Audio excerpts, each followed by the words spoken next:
Okay. Oh, it says Streaming content is sent to a third party. Who's a third party? I'm guessing YouTube. Okay. So You're recording too? yes, I'm also recording. Right, we are live, I think. I think we are live. I see a new little show thing up on the live. screen. My other screen is showing that it's this. Okay, welcome. Okay, we got Cat and Jack. Hi, y'all. And okay, let's see. Maybe it's. Oh, there we go. Now it's showing me the live. I'm like, it's not showing me live yet. Hey, guys. So Judy and I are just going to chat for a little bit while you guys all get gathered in here. We've got a lot of questions and we're going to change things up today.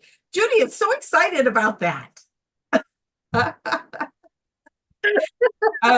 going to channel for an hour and then Judy's going to channel for an hour. We're going to get to as many of these questions as we can because there's a lot of questions.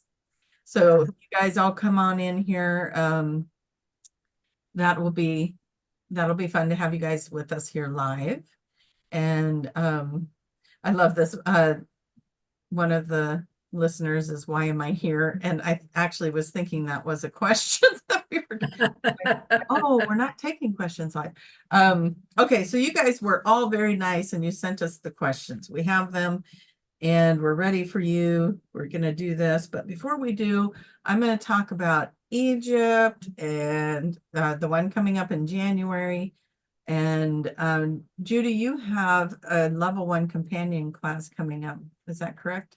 Yes, I do. It's in mid-August, actually. I think it's the 16th to the 18th. You caught me on the hop there. Yes, so it is. This is for QHHT, for QHHT practitioners, level 1 companion class. Now, I want to say to that, a lot of you guys, now that things are online for learning QHHT, you guys do that a little different than we used to. We used to take level 1, and then we could take the level 1 companion class. That was optional. And then we would take level 2 once we got 25 clients under our belt. Now that is online, you can take level 1 and level 2, and really you don't have to have any clients under your belt yet. So the level 1 companion class, they should take level 1 out of it. It should just be companion class or some other fancy name for it, because it's really for level 1 and 2 practitioners, especially for the interns. Please consider Judy's course. And is it 3 days? It's 3 days, yeah. It's 3 days, and it's an excellent opportunity to put your skills in the order in which they should be, and to fine-tune how you conduct a QHHT session. But not only that, you get to have a session, you get to facilitate a session, and you get to discuss that in great detail afterwards. And that is so, so, so important.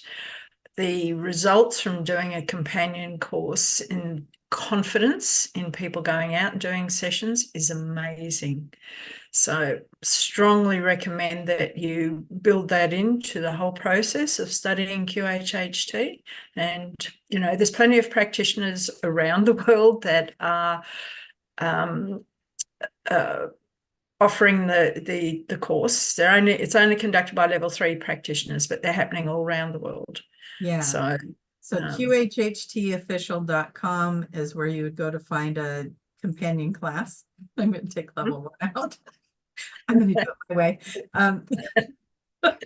But that's where you would find the companion class, and highly recommend everyone that puts them on. They're just brilliant, and all of you guys as teachers is amazing. It's wonderful. So hello to everybody out here. We're going to do some shout outs, and then I'll talk about Egypt real quick. So we got Kat and Jack, we got Kaylee, we got Nicole, we got Carol, Sherry, Sierra, Manu, hopefully I say that right. There's some tricky names today. I haven't read through any of these questions, so when it's my turn to read the questions, I already told Judy, I hope I don't butcher it. I'm sorry, because sometimes I'm going to become out of channeling and then I'm going to be expected to read.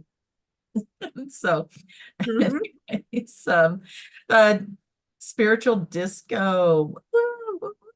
Hi back. And let's see, Kathy, I think Edward, Brian, Northern Lights. It's good to see you guys. I think I said Kaylee, but I'll say it again just in case I did not. And all right, we're gonna start talking. So Egypt. A lot of you guys know that I went to Egypt in April, and absolutely, that was my first trip there. So transformational. We did channeling in the temples, which we had to pay people off to do that, but we're willing to do that again. And but we had the best guides. We had such an amazing time. We went to so many temples. We got really amazing things were happening there. In the channels that we got, we were anchoring divine feminine and divine masculine. And the way that that happened when we were in the temples was, it was like we were in the Isis temple, and it just naturally flowed for us to just be in divine feminine. And then the message was, we're going to also anchor divine masculine, and we would know when to do it. And so we're all just like, okay, well, we got to go into Osiris's chamber, and all of a sudden it was like, wham, this is where you're going to anchor masculine. And so we got all the men together. I'm getting so many bumps. We got all the men together, and they formed a circle, and the women stood outside of that circle in this chamber that we were in, and they anchored divine masculine. It was beautiful. We had such an amazing time. It was you know, everybody that goes gets an experience there. And if I have anything to do with it, as Judy knows, I'm going to be like, your turn, you go. And so I did maybe a little bit of that. And so it's an extraordinary trip. The way that Laura Mitri has this designed is the last stop is the King's Chamber in Giza, in the temple, or in the pyramid. And it is so perfect because we are all so connected by that point. This just the energy that we created in the King's Chamber was amazing. We felt like we didn't have enough time, so this time around, this time is going to be in January. We're going to have 4 hours in the King's Chamber this time. We're going to have time with the Sphinx. We're going to have more time by the Red Sea, because that is, oh my gosh. I never knew, Judy, I never knew how beautiful Egypt was. I was just like, wait, nobody said it was like this. You know, it's like you always see the deserty pictures, and that's there too. But there's so much beautiful tropical palm trees and greenery, and there's lush areas, and then there's the deserty areas, and they've actually, over in that area, there was lots of bodies of water, and it was such a journey. Anyways, I encourage everybody to check it out. We're going in January, doing the same trip. We added more time in the King's Chamber, and we added another day at the Red Sea, because that's where we went snorkeling and scuba diving. And we're just going to have a free day there, because the resort we stay in is fabulous, and we were so busy, none of us got to enjoy the resort. And it was like just sitting under their canopies and drinking their fun little fruit drinks, and you got this turquoise water in front of you, and it's just amazing. So I encourage you guys to go check it out. It is the trip of a lifetime. And so that's what I got to say about that. Now, I do have a surprise announcement that we are also, Laura and I are also going to do a workshop in Hawaii. We just talked about it yesterday. There is a space in Hilo, Hawaii that we are working with, where it's going to be all inclusive. So you'll get your flight there, but then the package, they come pick you up at the airport. You're going to have your meals. There's lodging there. And then we'll do our workshop, but then there's also little side things that this place does, like massages and sound healing stuff and different things like that. So Laura's working on that package deal right now, but Hawaii is also going to be on the radar, and that's going to be probably the later part of August if it's available. And my concern was Hawaii in August, won't that be hot? And she said, no, Hawaii stays the same temperature year round. So this particular part of Hawaii, she goes, you can find any weather you want on this island. You could go up high to the volcano and find snow, or you can go down to the water and be hot. But the Hilo side, and where this location is not going to be the heat. So it's going to be perfect. So that's going to probably be in August. That all being said, I think I'm done with my announcements. Do you have anything else? Do you have anything else to add? No, I'm just contemplating how that potentially could fit in with my own travel plans in September. Ooh.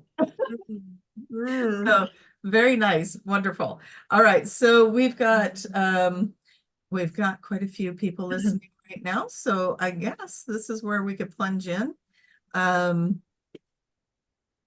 am going to set my timer for 1 hour, and when it beeps, then I'm going to come back, and then Judy is going to go in. And you guys have not had the gift of, Judy will participate in the answers once in a while, but we're going to bring her into a channel this time. We're going to bring in the commander, and we're going to see what the commander has to say. So I'm going to get nothing many like of these. What's that? thrown into the deep end. We're going to get through as many of these as we can, you guys. That is our goal. There's some really, I haven't read through all the questions, but there's some really good questions in here. And so we'll see how many of them we can get to. And as always, even if you didn't get your question read, there's always information in everyone's question, I think, that we can apply to ourselves. And so there's usually good information in everything that's coming through. So please, hopefully you do have the patience to listen to all the messages. We do hope to get to yours. The way that this is done is with a pendulum. If you wanted to explain that a little bit, Judy, and then we'll. Yes, so I print out all the questions initially, and then I go over the sheets of questions with the pendulum, determining which order the questions are to be asked. So there's nothing of me that comes into selecting which order they're in. It's purely the pendulum. It's either yes or no, and simple as that. Yeah. So sometimes it's quite fascinating, because as I've typed the questions out, it's interesting to see. But yeah, it's obviously not so much the question. It's about the person. Yeah. It's the question is just a means for the person to have the interaction. So yeah, it's quite fascinating. All right. I'm going to dive in. I'm going to start the timer, and you can maybe count to 10 and then ask the first question. So let me go get Daniel. Actually, Daniel will probably let you know when he's here. Oh yes, my nose starts running when he is. Yeah. Judy has a nice reaction whenever she's around me.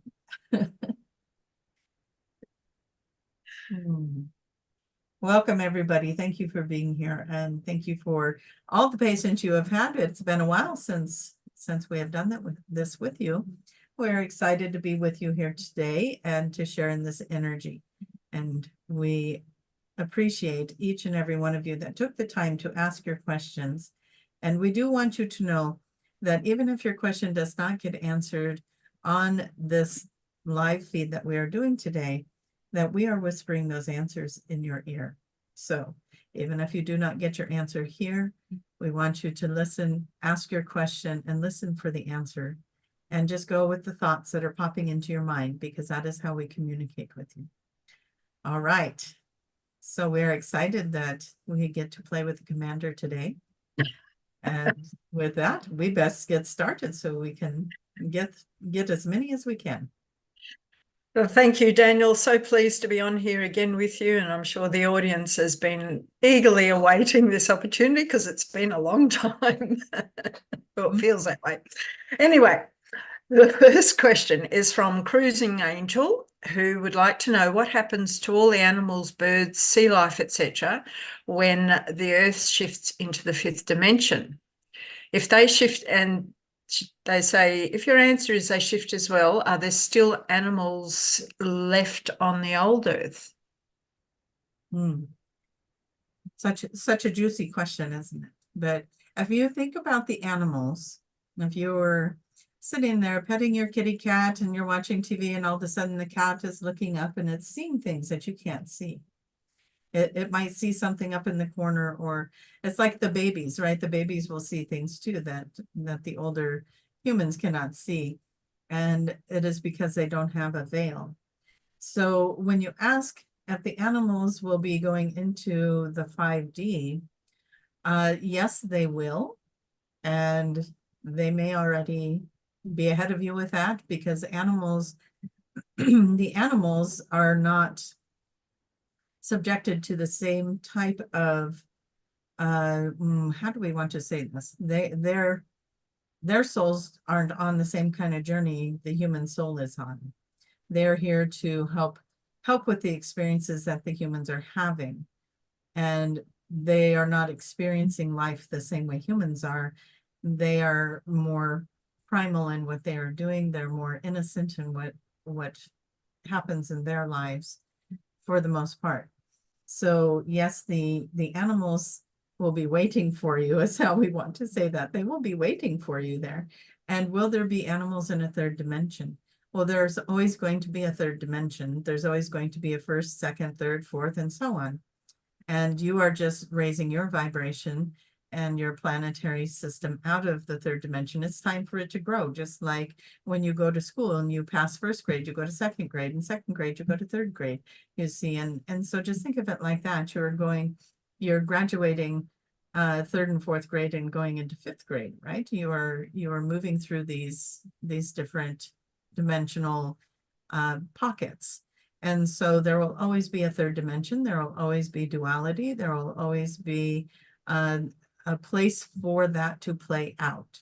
And so if that place requires how do we want to say this, scenery like what Earth has, with animals and trees and water and all the things, then that will be there for it. And there will be energies, souls that come in and play those roles so that the experiences can happen.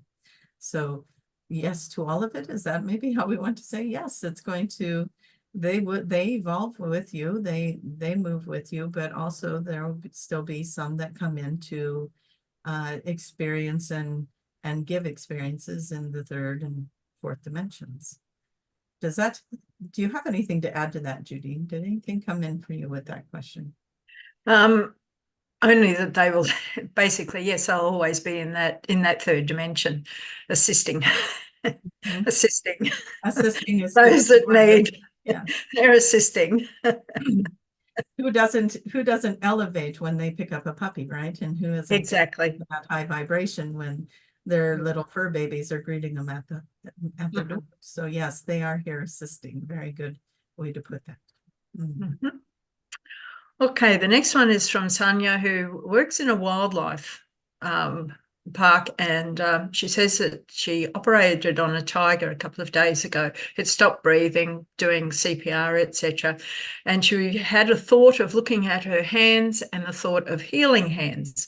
And as soon as she did that, the tiger started breathing again. So she's wanting to know, is it possible that her healing ability is coming to work in that way? And if so, can she know more?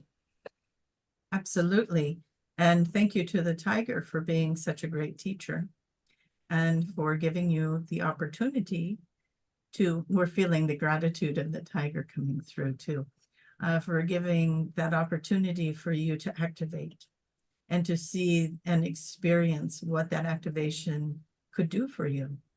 And to understand always that the healing came through the hands. The intention was there to bring healing to this animal, and it was pure. Your intention was pure of heart, and it came through, and it did the work with this animal and helped it. And to always remember you are the conduit of that energy, and that you are this beautiful vessel that has the ability to bring this energy in. But it is always up to the one that you are running the energy for to do the healing, to receive it, to accept it. So yes, you are a beautiful conduit of this energy, and you know how to bring that energy in, and you're waking up more and more to it. You're remembering more and more how to do that. And you could take classes if you want, or courses, but you can also just work with your team, with your council, and have them help you to understand how best to work with this energy and to move it through, and then just hold the space for the one that you're moving it through for, so that they have the opportunity to receive it or not to receive it. And what we say, and we say this to Tracie all the time, is then let go of your attachment to what happens. You brought the energy was there for them to receive it, to do the healing, to accept it. And if they do, then that is wonderful, right? But if somebody is asking for healing, because it doesn't always have to be an operation, right? It can just be something that's going on in your life, and they could come to you for that healing, and you could give them advice. You can run energy with them, and then they could leave and they could go right back to the old pattern. And you have to allow them that journey and not be attached to the outcome when they leave from your space. And that is for everyone that does a healing practice of that sort. You provide the space, you hold the space, you are a conduit of energy, and you hold that intention. And then it is up to them what they do with it. And so let them decide if the healing is appropriate for them right now or not. Does that make sense? Absolutely. And thank you for being so clear in describing that, because there are many that are attached to the concept that they are the healers. So that was excellent. Thank you, Daniel. Absolutely. Okay, the next one is, how do you get past the mind when visualizing to manifest? How do you get past the mind when visualizing to manifest? Yeah. How did you get past that? So we're looking to see how Tracie gets past that. Does she get past it? What we would say to you is that the biggest and best playground for manifestation is your imagination. And when you are in your imagination, then you are out of the critical mind, where that is where the ego, as if you want to label it, comes in and wants to question everything and throw doubt in there and fear in there and what ifs. So if you want to get out of that, go into your imagination and create your manifestation there. If you want to manifest a car, go into your imagination. You see the color of the car, the texture of the car, smell the car. Does it have the new car smell? Does it have all the gadgets you want? Does it have power seats? Does it have heated seats? Does it have the stereo system you want? Get very detailed. When you push on the gas pedal, how does that feel? And those are the kind of, you're just playing in your mind. This is what it would be like to drive that car. And I'm going to drive it down this beautiful country road that has a few twists and turns. And I like the way that feels. And I like the way the car handles. And you just get into it like that. So get out of that critical thinking, get playful. You will manifest more things if you're in a state of joy and giggles and silliness than you will if you're overthinking it, getting critical about it, or getting overwhelmed by it. Those are the areas that we're sure you're asking us, how do you get out of that? Well, don't go there.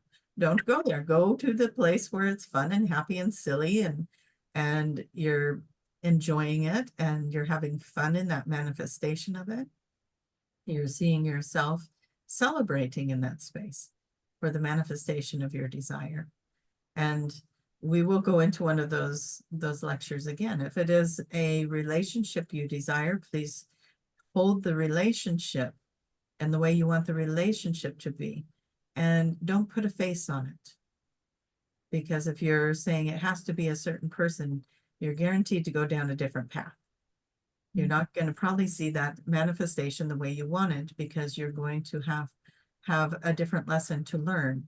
And if you're not willing to allow spirit to guide that perfect person to you, because you are attached to a certain soul, then you're going to have a different experience. And that experience is going to teach you how to let go of attachments. So just an FYI, we're going to give you a cheat sheet on that one.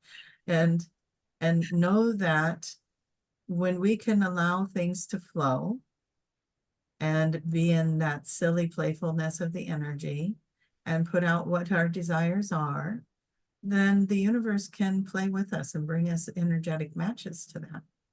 But if you want to get very specific about a certain person to be in your life, then you're going to go on a journey with that.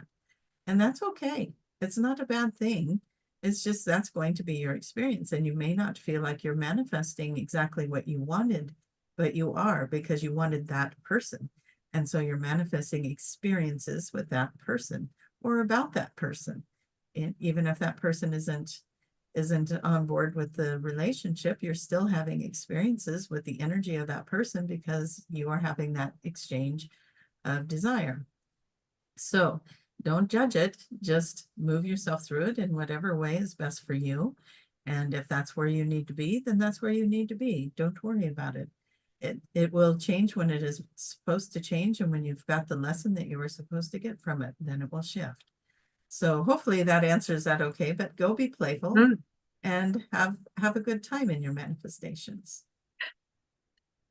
Oh, that was great. Thank you. The added bonus there about relationships. Excellent. Now, tongue twister here, Born Free 3 asks, why are they invisible and undervalued? Why do they feel invisible and undervalued? Yes. Well, we want to ask that back. Why do you feel invisible and undervalued? Where are you doing that to yourself? Because that is a mirror for you, and it's coming to you because it's time to heal it. And so it's time to see yourself and value yourself. And when someone else is not valuing you, it's time to walk away from that, because now you're starting to value yourself, and you should not put yourself in a situation where you're not feeling valued. You do not have to tolerate that. And so you're going to be probably moved in a direction to heal those parts. Where did you not feel seen and valued in childhood? Where did you not feel that as you move through your life? And there's probably many situations that have ingrained this scenario for you. And so now it's in your energy. And so whatever is in your energy is going to attract that around you. And that is going to be the mirror that comes in for you. And this is, we're speaking to the collective right now. What is it that you see? What is it that's happening around you? That is your mirror to what is healing, or your mirror to what is healed. If things are happy and joyful, you're healing that already. So we see you, we value you, and you made it on the list. See, you got seen, you got valued, didn't you? Yes. And so why not celebrate that? And we're going to guess that this is not something where nobody sees me, nobody values me. It's probably a situation where a particular place that you want to be seen and valued by a particular person or a particular environment, like work or something of that nature. We want you to start recognizing where you are being seen and valued, like today.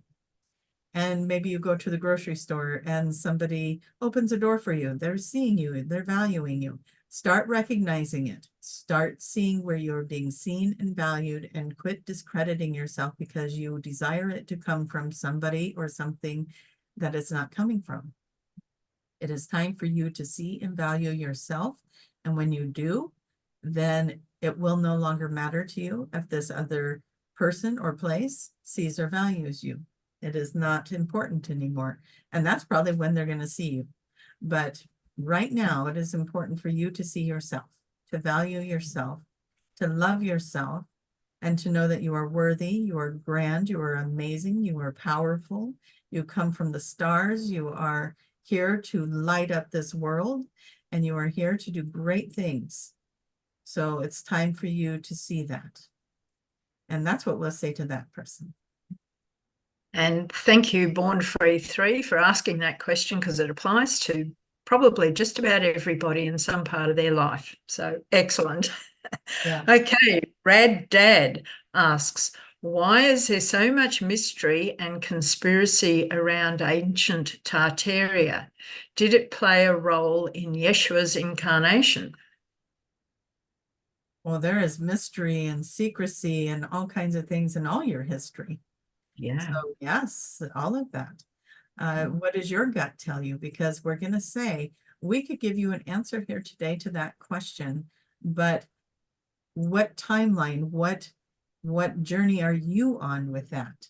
And how does your gut feel with it? Because for every person listening, there is a different reality playing out.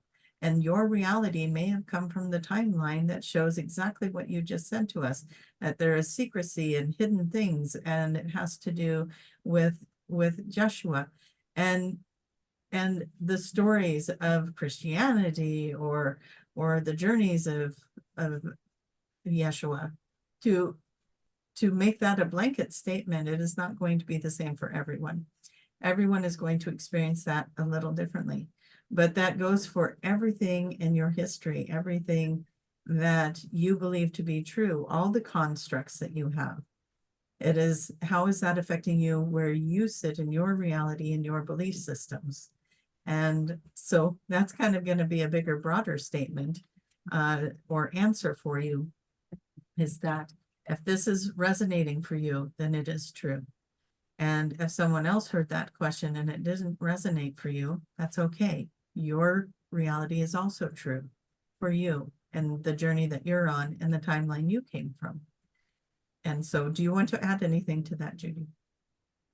Well, I am also very intrigued about the Tartarian scenario.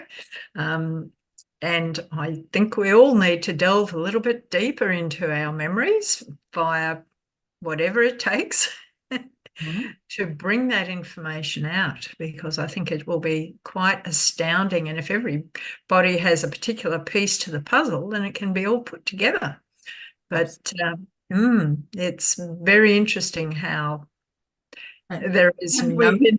we say to them, what would be a good way for them to find that lifetime? Oh, definitely a QHHT session. So that could be an intention you set if you were to have a session, that you would want to see your lifetime that's connected to that, and set that intention when you go. But yes, you're right. There are so many things to be unveiled. When Tracie was in Egypt, the message continued to come to her that they haven't even found the best parts yet. The best parts are still hidden. And so when you ask that question, we're like, of course, there's still so much to be discovered. And isn't that exciting? And the technology that you are stepping into is giving you the ability to discover things that are beneath the surface even easier now, and to start unearthing that and finding more treasures and more information, more records, if you will. And this time they won't be able to hide them from you. So this will be a much better time of exploration when all of that starts to be discovered.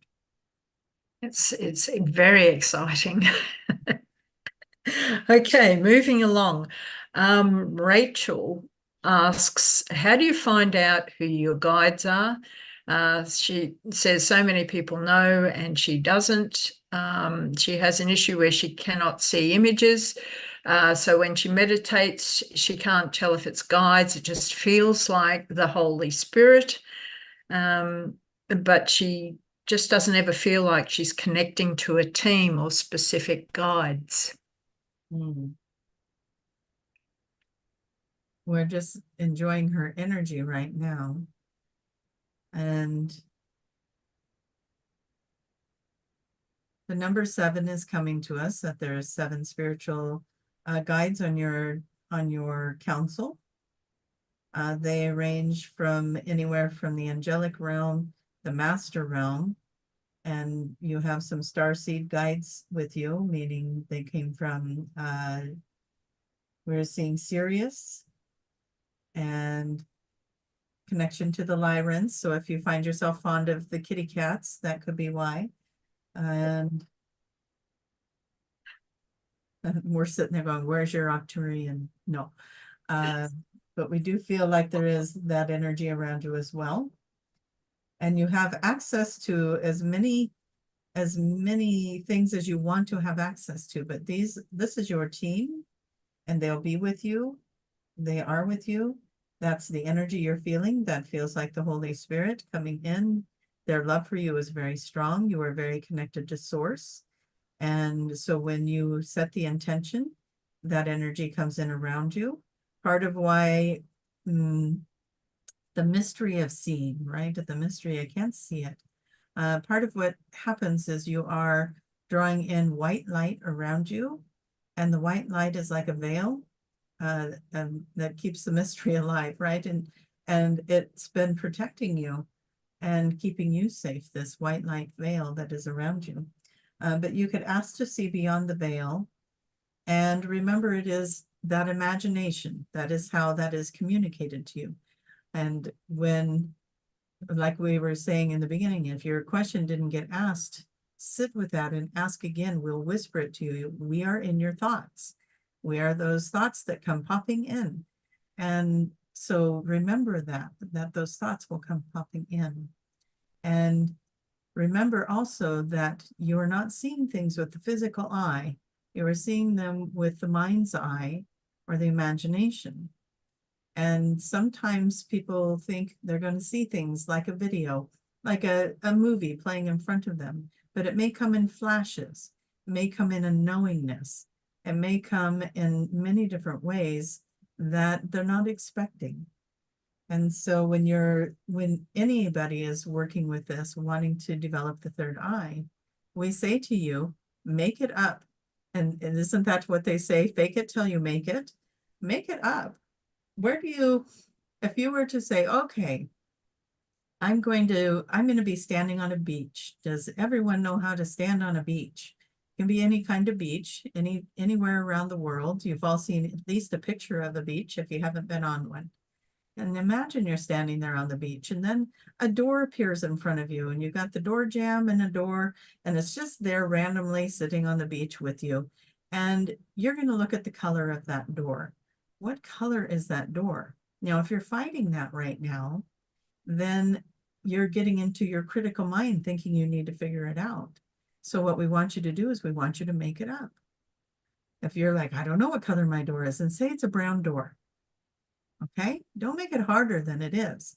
It's a brown door with a white knob, and it's got a keyhole just below the knob. It's an older door. The keyhole is not in the doorknob itself. It sits below, and it takes one of those old skeleton keys.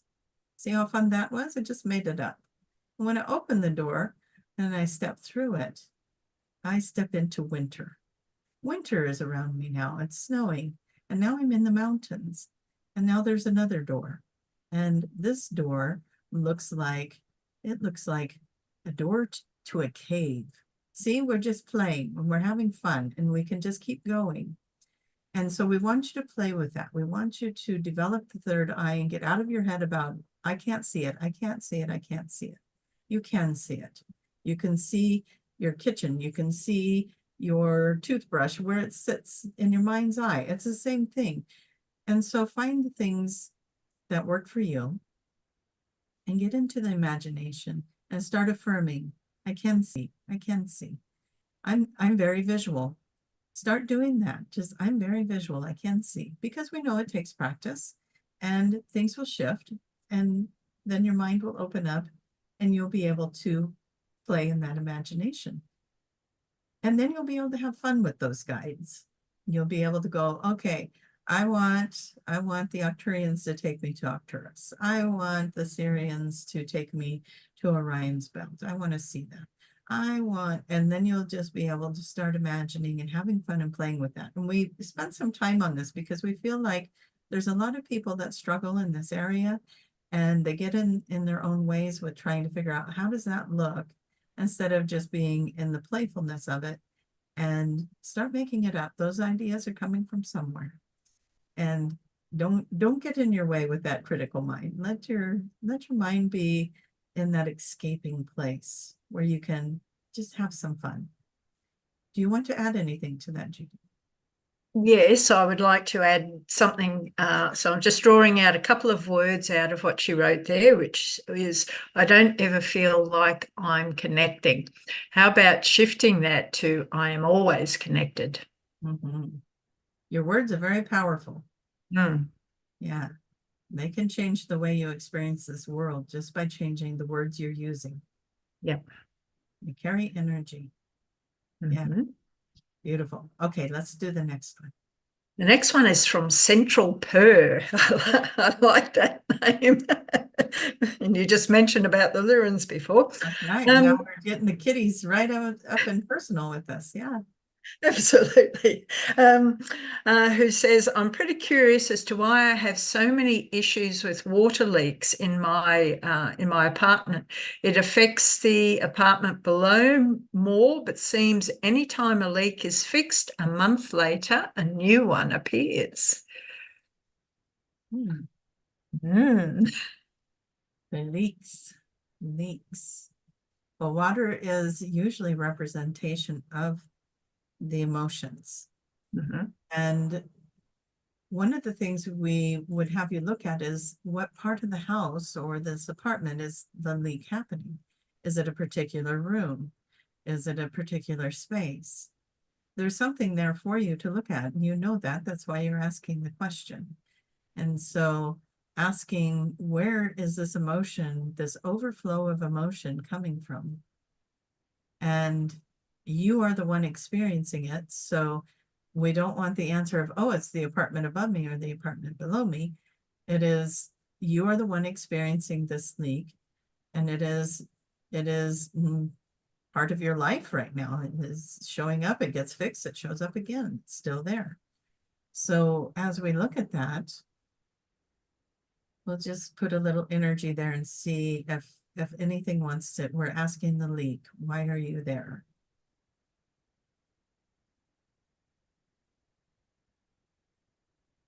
There's an area of your life that you've been asked to change.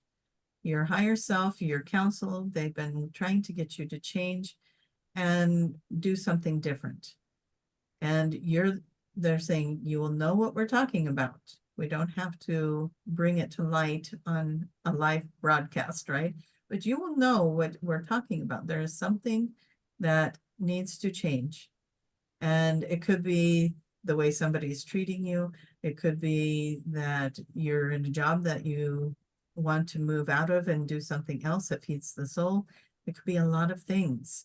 And so think about, where is it that you are doing something or involved in something that you don't want to be there, or you're not having joy when you are in this. And so there's something there that needs to shift, and it's getting louder and louder. That's why the leaks keep coming back. And that's why it will continue to happen until you understand and get it. And maybe it's that this apartment that you're in, maybe it's the only thing you feel like you can afford. And so here you are, and maybe you don't like it there, or maybe you do like it there. We don't know, but we're giving you ideas to start thinking. It could be anything at all, but maybe giving yourself permission to change it. That is something we will talk to you about a little bit.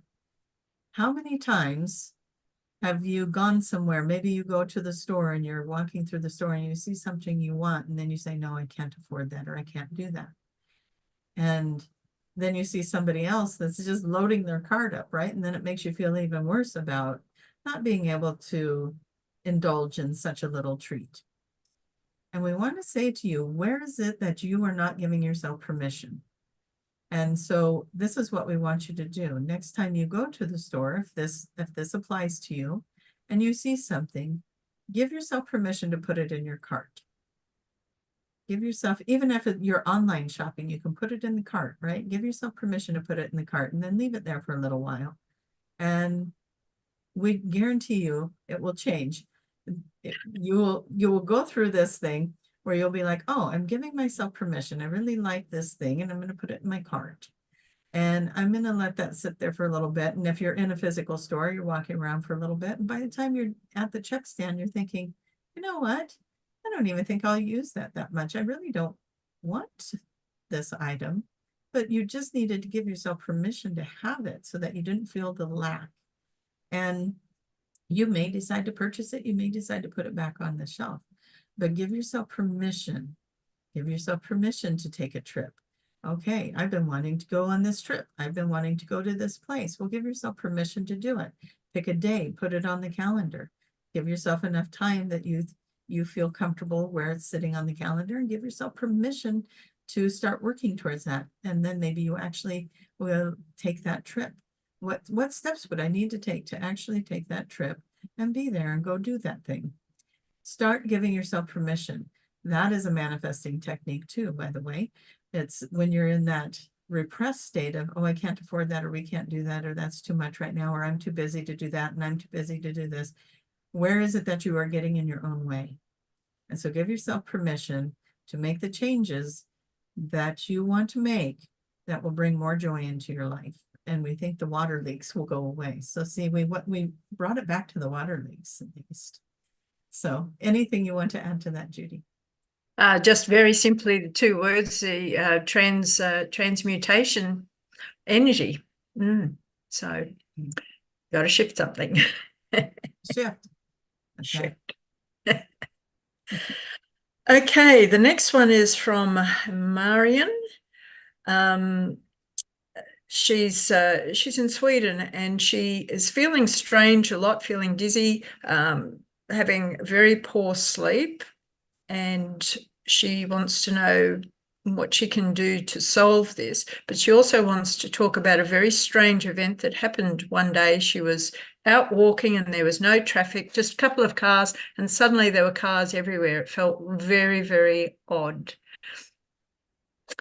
Well, the first thing that came to us when the question was asked is that that particular part of the world is going through, there's a lot of energy that is coming in, and a lot of transformation that humanity in that part of the world is going through right now. There's a big flow of energy for the awakening. Maybe we would say, look at the solar flares or the Schumann resonance and see where that is at, that it's influencing, but you're feeling the energy of the shift of the planet that's going on in that particular area. You said Sweden, right? Yes. And so it is very interesting the way things will happen. And we'll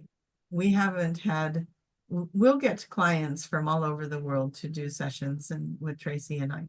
And just recently we have been getting clients from Sweden. So we just want to say there is something going on there, and there's a shift going on in that part of the world. And enjoy the ride. And yes, weird things are going to happen. You're witnessing two timelines at the same time. And if you haven't heard us talk about that, please visit one of the older archives where we talk about, as you are going through the awakening, you will be aware of two different scenarios at the same time. You remember us talking about that, Judy? Oh, yes, it's quite fascinating. And so, but disorienting as well.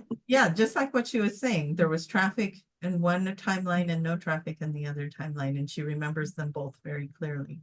And so that is what we'd be talking about. And so you're obviously, in our minds, obviously going through some symptoms of the shift, the lightheaded or feeling a little dizzy. Of course, if there's ever anything that you feel concerned about, please do seek the medical attention that you would feel comfortable with. But there are many shifts going on in your part of the world. And so you could just be having the effects of those move through your body. You're a sensitive being. You are being upgraded right now into a different energy. We don't like the word upgraded, but that's kind of how it feels sometimes. You're letting go of a part of you that is no longer relevant, and you're bringing in this new part of you that is ready to experience energy differently. And so you're moving into new frequencies. You're ready to experience life differently. You're ready to manifest differently. You're ready to look at the world differently. And that's what you're feeling, is those changes happening. And of course, Judy, anything if you want to add that.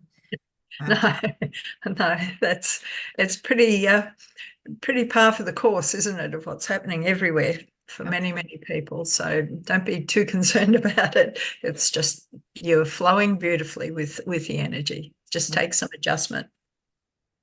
Okay, Amy Lee asks if there are any messages her team would like to deliver to her. And the name is Amy Lee. Is that Amy Lee? Yes. Amy Lee.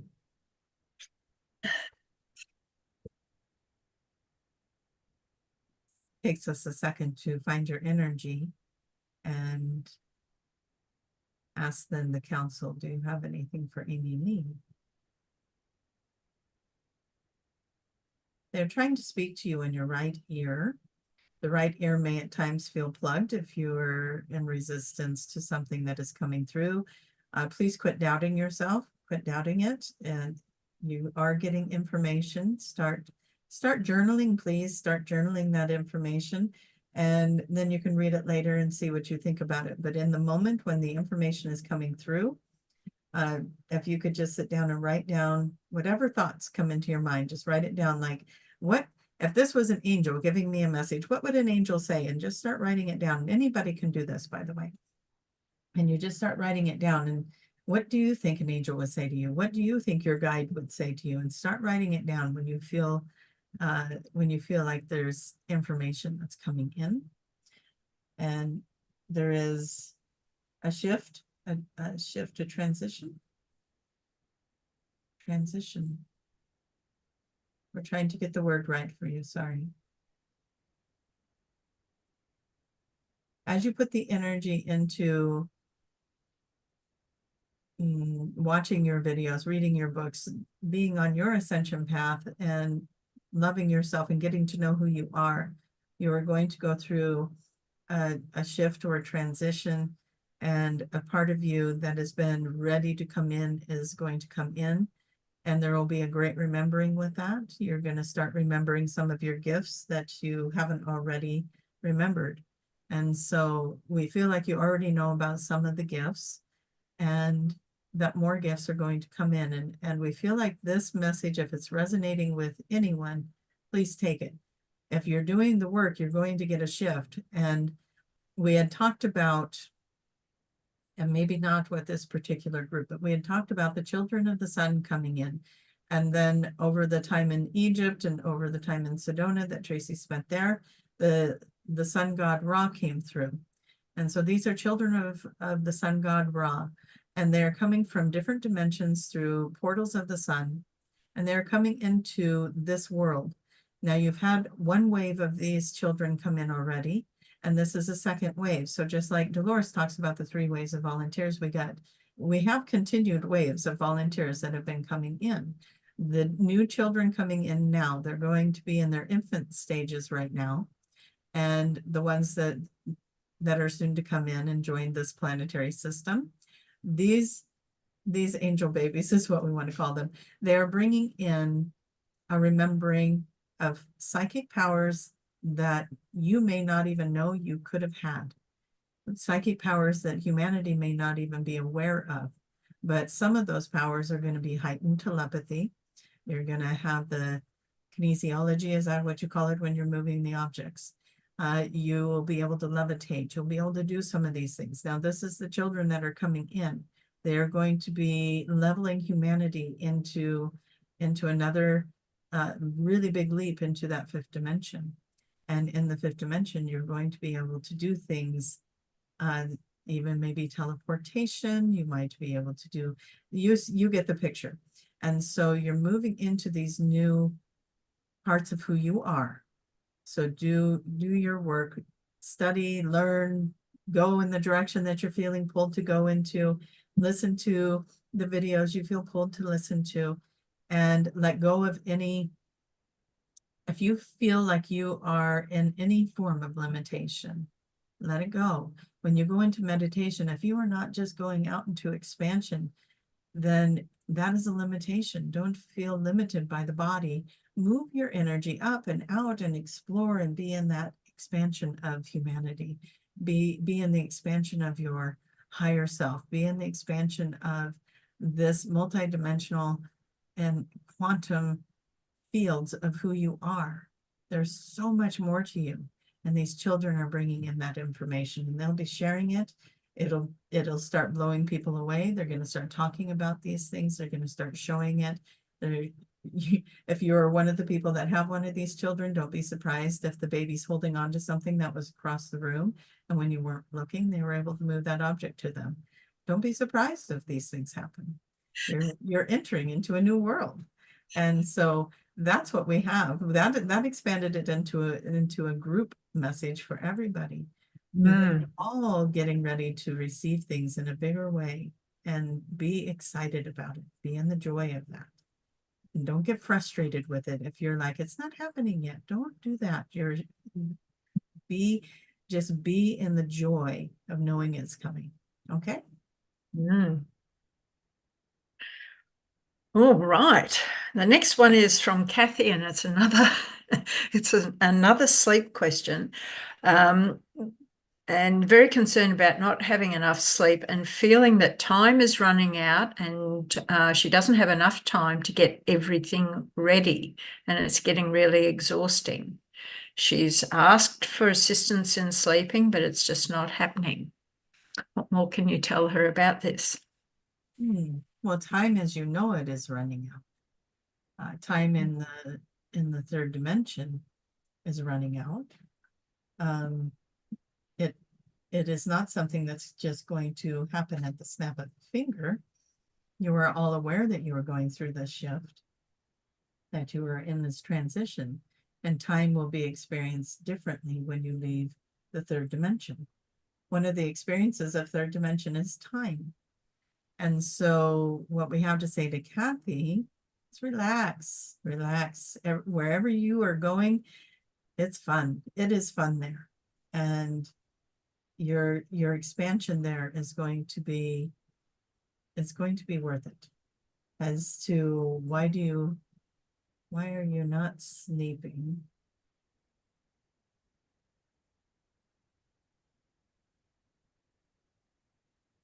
Whatever the story is that's going on, that you don't have enough time to complete something, is that what it says? Yeah. Or not enough time to get ready. Yeah. Not enough time to get ready. You're already ready. You're already ready. That's just fun to say. Okay, so there's no worries with that. Let that go.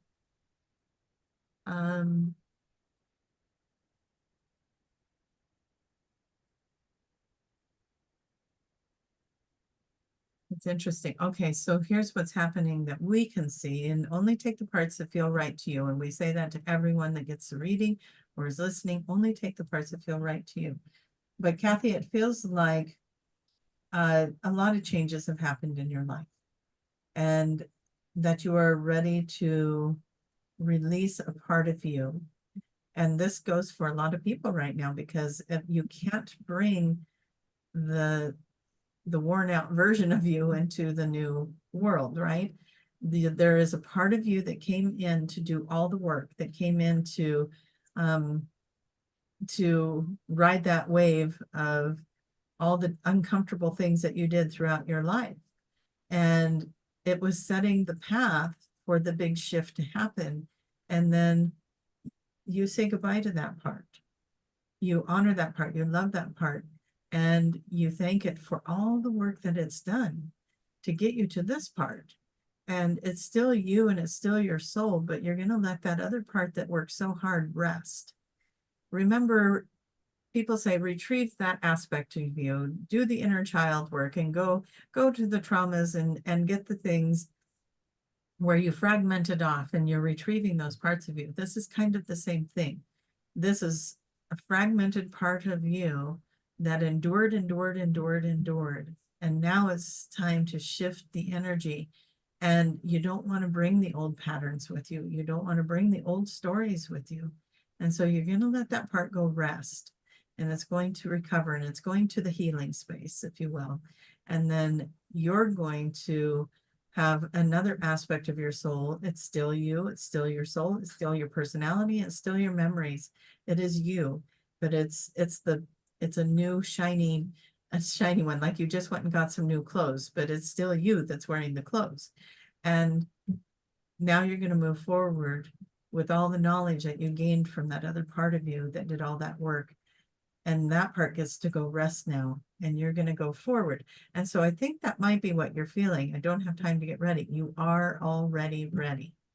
You are ready for this shift. You are ready for this new experience. You are ready. And when that other part of you gets done resting and healing, it does join back with you, and you become whole in that sense, just like when you retrieve aspects of you from the inner child. It's all in divine order. Don't know how else to explain it to you, but whatever is changing and shifting with you, that might be what you're feeling, and that might be what's bringing in the anxiety around that or the tension around that. And so breathe and relax and know that whatever is happening, it is spectacular and it is happening for you. And Judy, do you get anything else with that?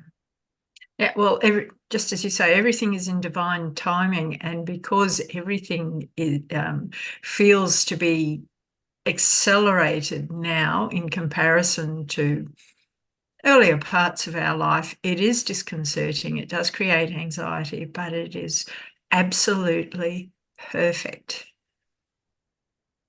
Beautiful. Hmm. How are we doing on questions? Where are we at? That was number 10. We have only gotten through 10. Well, we have only gotten through 10, yes. We have 12 more minutes for Tracie, so let's ask another one and see how far we can get. Okay, next one's from Kaylee in England, and she feels that her shell is finally cracking open, but the question is about being pulled to create a spiritual school in her county of Suffolk. She's scared, she's excited, it's a big challenge, she knows she's got it in her, but is she on track with feeling this, and what else does she need to do to make it possible? Well, she's already made it happen. She's already made it happen by being open to it. And what we say to her is, you are the school, you are this teacher. And so now you're just creating the facility of which to bring it to another level of life. But you are already this thing that you think you're creating. You are already it. And you're already educating and helping, and you are already doing the work. And so now you're just working on the facility. And yes, it feels very good. It feels wonderful. But the only thing that we would say to you as you are stepping into this adventure is that if you are not extracting joy from this, then take a look at that. Why are you, if you are not, then why would you not be extracting joy from this adventure? And if you are, keep going. If you are not, it may be time to think about, well, maybe this looks a little different than you thought. There is no right or wrong answer, and there is no right or wrong choice. You can do whatever you want to do in whatever form you do it. And if this is the vision and the dream that you have and it excites you, then move forward.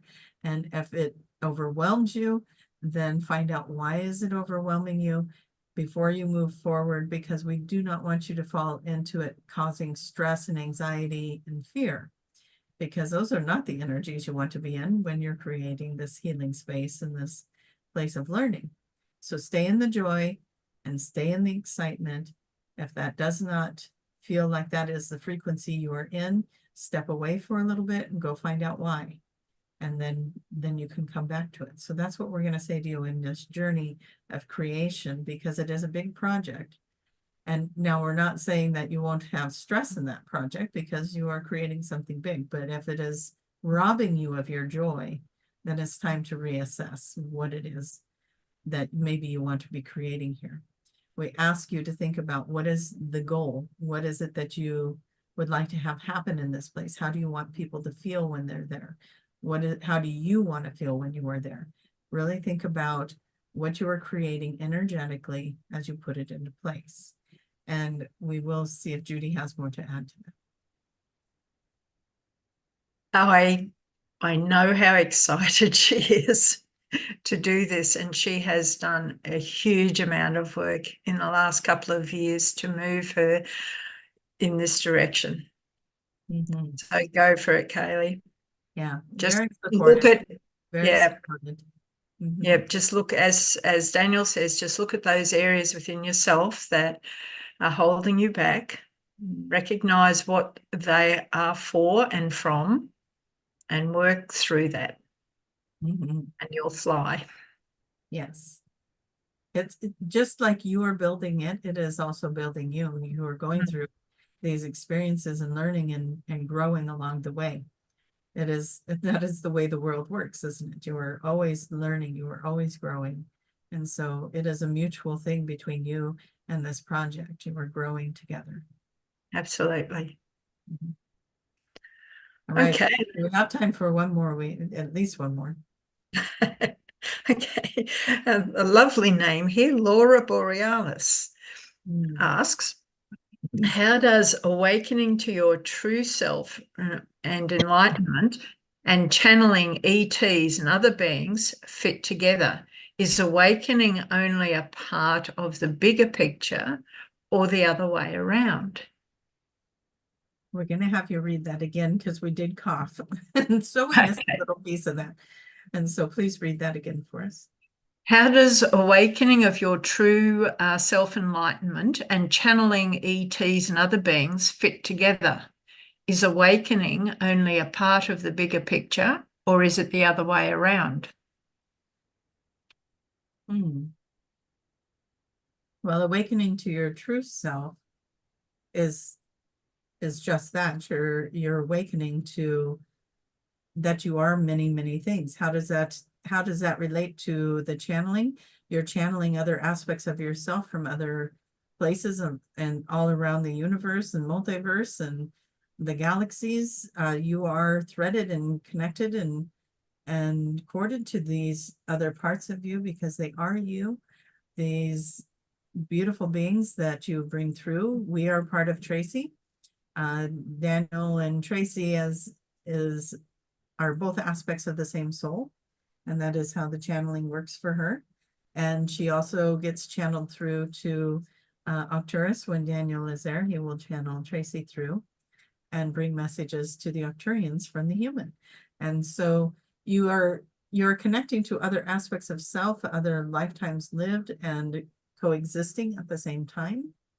You are not limited to that, but that is part of how getting to know yourself and that soul expansion is to understand that you are so much more than just the human body, and that there's many great things for you to experience with that.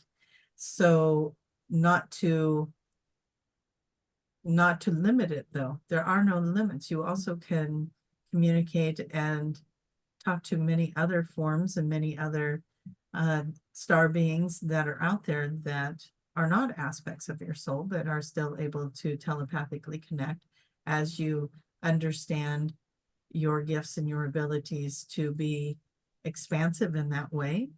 You'll be able to bring in a lot of different things, different ideas, and remembering many, many more things about who you are and how expansive you are. This is just one of the bodies that you occupy, and you can journey, whether it's in your sleep state or meditative state, or as you keep evolving, you may be able to experience multiple things at the same time, just like we were talking earlier about the traffic and no traffic. And your mind is starting to expand in these ways where you are able to receive information in multiple levels and to be able to hold it and retain it and understand it and conceptualize it while also doing something else that you're doing all the same things with. So if you thought your mind was busy before, and we think you're going to get even busier when you start expanding it and understanding there's so much more. But also there's ease in that. There's peace in that, because you have access to all knowledge.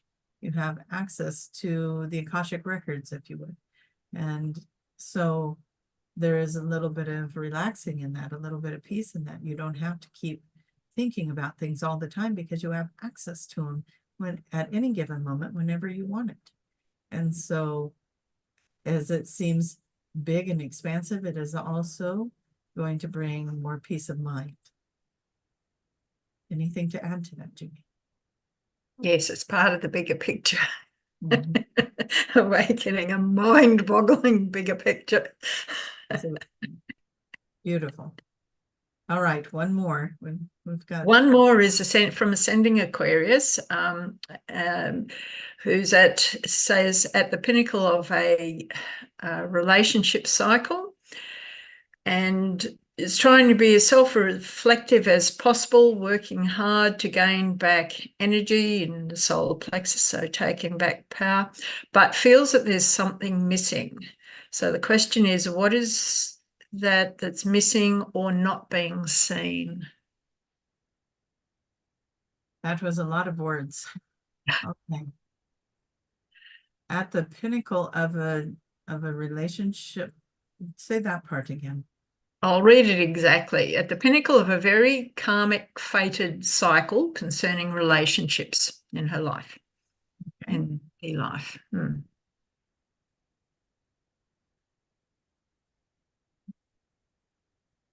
Everything is in divine order. That's what we're hearing. Everything is as it should be.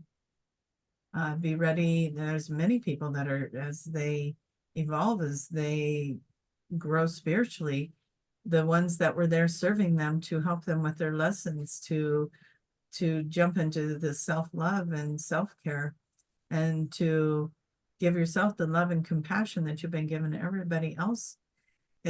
These people that are done with their task with you, you're, as she was saying, karmic cycles. The reason for you coming together is complete. And so people will be leaving and going through their own experiences, and at some other time in life, it may come back together. But if people are fading out, it is okay. It's a sign that things are changing and evolving, and sending them lots of love. I think we would want to say in these transitions of relationships, what is the energy you carry? Are you resolved? Are you complete? And you're not complete if you're still holding resentment or anger or holding them in contempt of something. They were there to serve you, and they were there to trigger you. And so when releasing relationships, if you are not at peace and in harmony with those relationships and letting them go, there's more work to do. And if it's not with that person, somebody else will show up and do that work with you. And so it'll show up in another form, in another body. But we say to you, if you want to graduate these levels, find the peace and harmony with those that trigger you the most. They are your greatest teachers. And we know all of you are right now thinking, oh boy, that one is really a good teacher because they know how to get under my skin. They know how to poke the bear. And that's going to be your greatest teacher. And so we're not sure if we're answering this question right, but it did give us an opportunity to talk about it and to understand that all relationships, especially significant relationships, mothers, fathers, spouses, children, those relationships are intentional. If they're good, they're bad, they're indifferent, doesn't matter. They're very intentional. Everybody's playing a role to push each other into whatever lesson it is that they came to learn, whatever it is they came to resolve, whatever you came to learn and resolve. You are working together to create those scenarios, and we want to use the word rebirth into this new reality. And so be excited, be thrilled when somebody comes along and triggers you and knows how to poke the bear. That's great. It means you're ready to heal something. And so when you can get to a place where you're excited that you got upset and that you were triggered, and then you realize, oh, this means I can heal it. then you know you've arrived. You know that you're ready. You're ready to start looking at the things that were really, really hard to look at and feel and experience. And Judy, do you have anything to add to that? No, I think you've covered that beautifully. Well, that is wonderful. And we thank everybody for letting us be here. We're going to bring Tracie back and we're going to shift into Judy and let her do some of the channeling through the commander to bring us some more answers. So thank you so much for letting us be here with all of you. And we will bring in Tracie. Yay! Look at Judy's going into a mode. Where did you leave off? I left off at Cookie the dog. Okay, so that's going to be your first one. That is going to be my first one, and that is for Nichelle Marie. And you are always connected to Cookie. So let me read the question so everyone knows Yes. what we're talking about. Look at how excited Judy is to get going here, or Commander. I'll start saying Commander. Okay, so Nichelle Marie, is my dog Cookie a Boston Terrier, happy and well? Please let her know I miss her. Okay, now you can bring that answer in. As I said, you're always connected to Cookie. So you can feel your way towards Cookie very, very easily. But please understand that pets come in and out of our lives, and sometimes they're only with you for a short period and then they move on to somebody else and move on to somebody else. That is because they have a role to play in assisting that person at that given time. But my feeling towards you is that you have some guilt in passing Cookie along to another person. And I'd very much like you to go inside yourself and understand why it is that you feel guilty. What were the circumstances around? And just let that go in understanding that Cookie served the purpose with you at that time and now has moved on to another one. Cookie is okay. Beautiful. But you can communicate with Cookie. I don't know whether Cookie's a male or a female, but you can communicate with Cookie. All you have to do is think of her. Yeah, it's a her. Her. Yeah. Yeah, please let her know I miss her. So we're going to go with her. Yeah. Perfect. Okay. Northern Lights 2959. I have a granddaughter, Naomi, that is 9, and I worry a lot about her home life as it is not a loving home.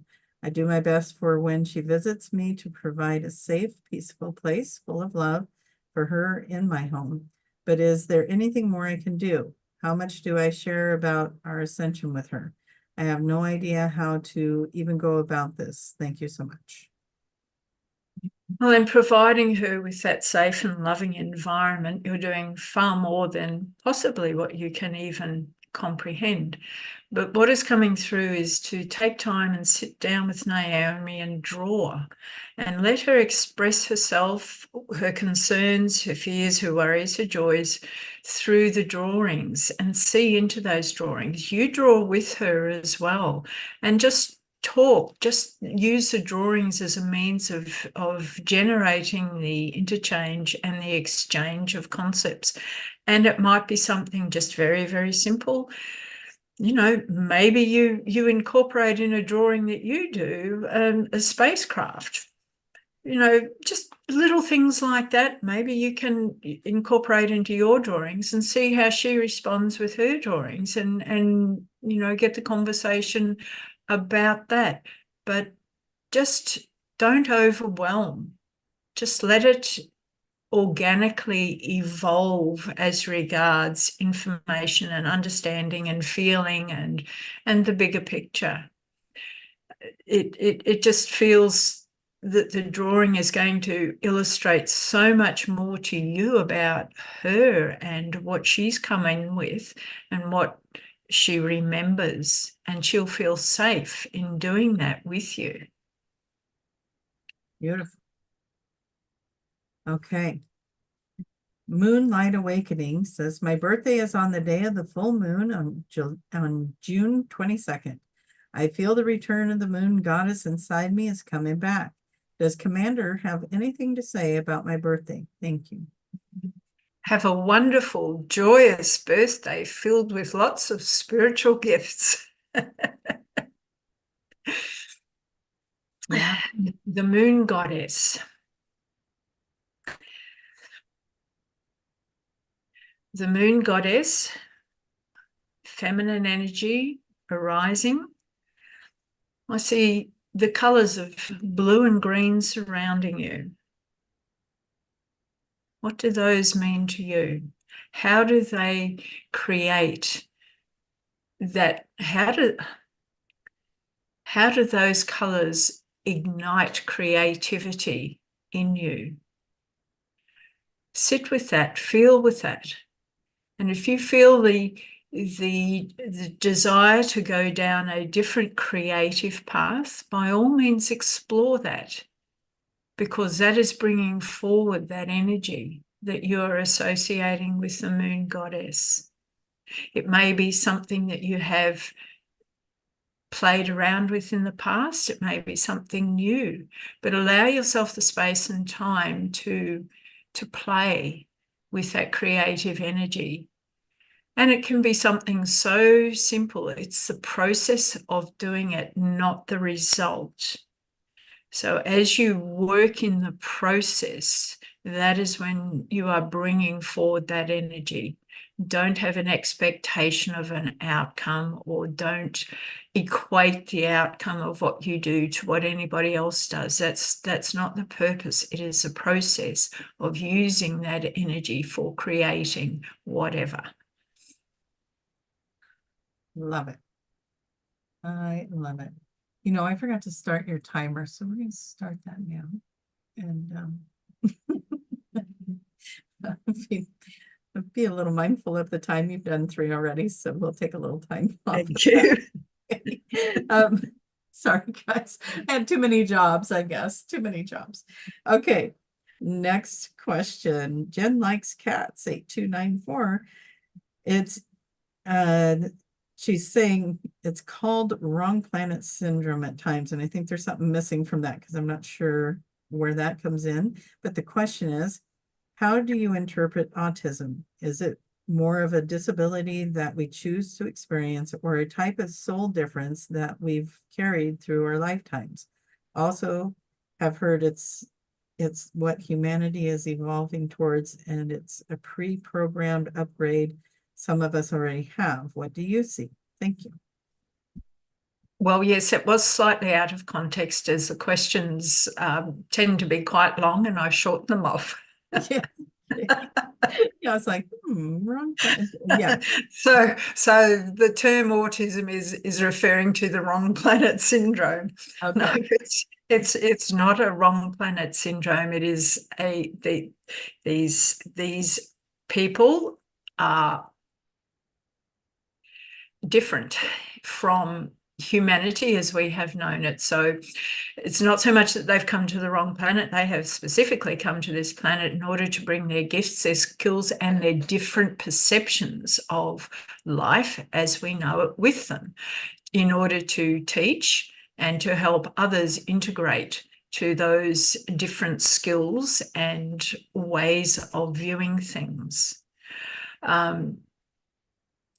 I recall from the question that she was diagnosed as being autistic.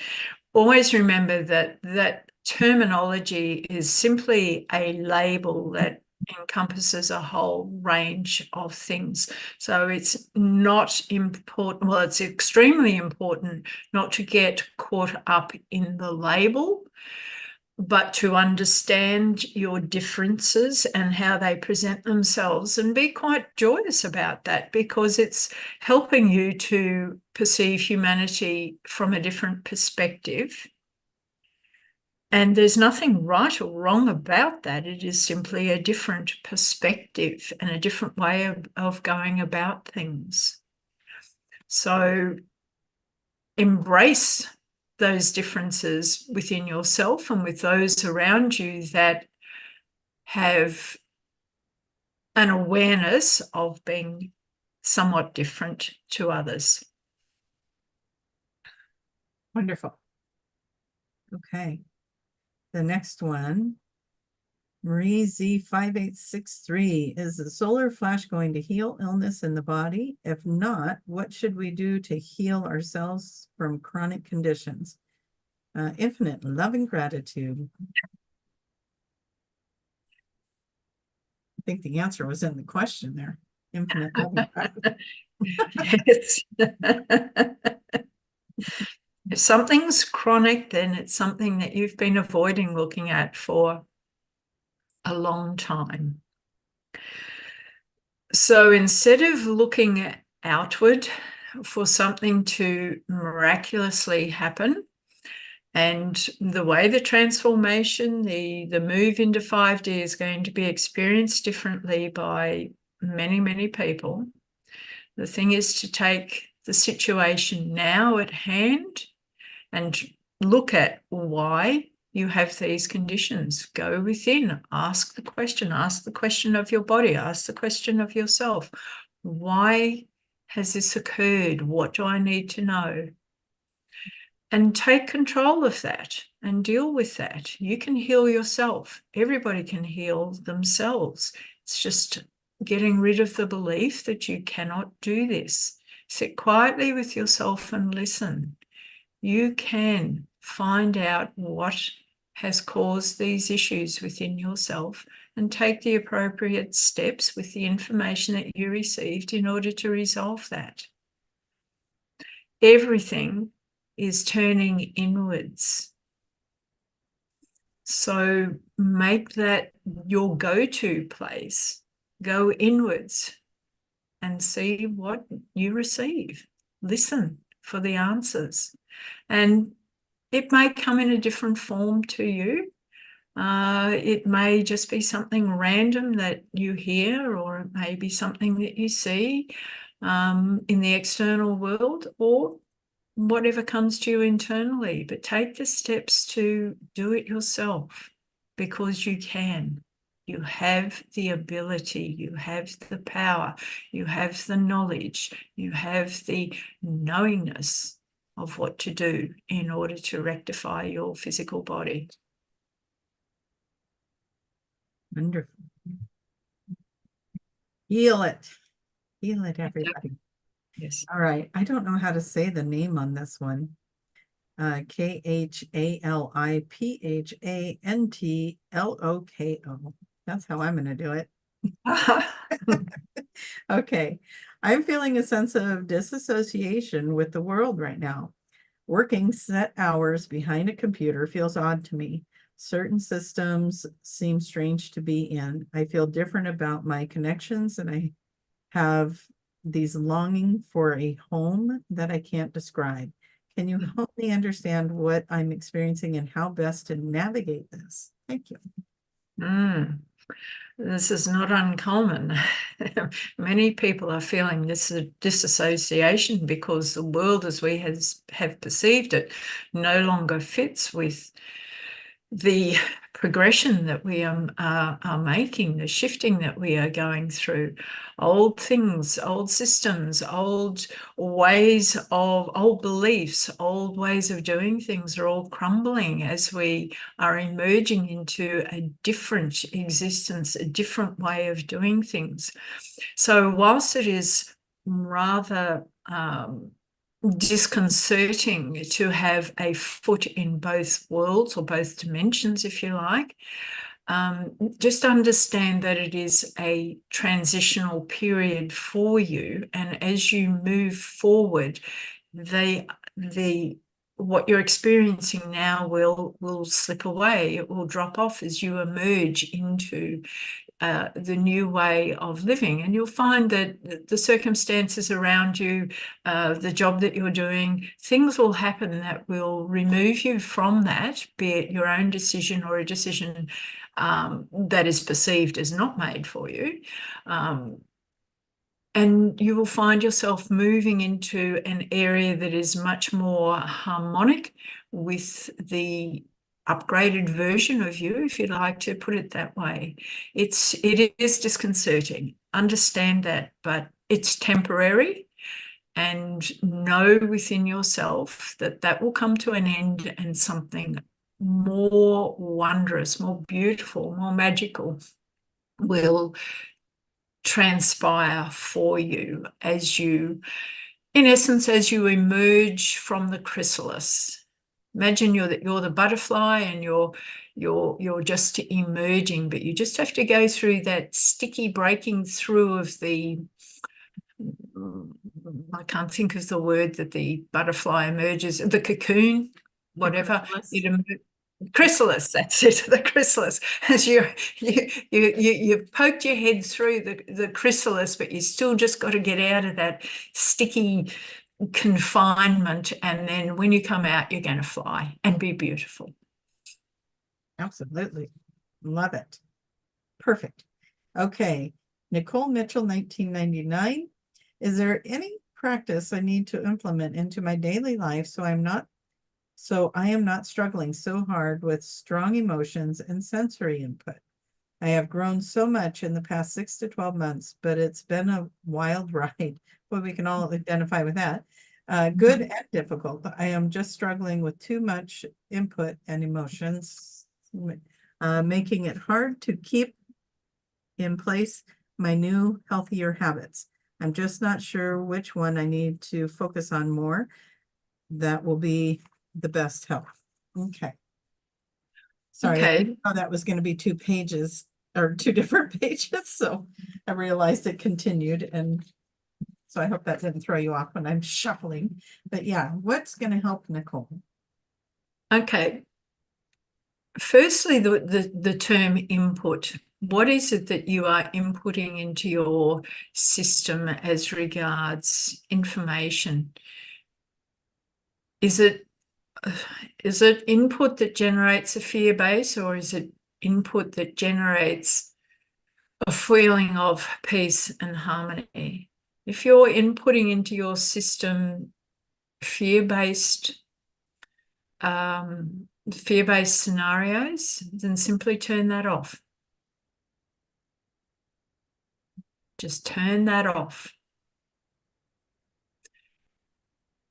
Input into your system things that bring you joy, things that resonate, things that are light and loving.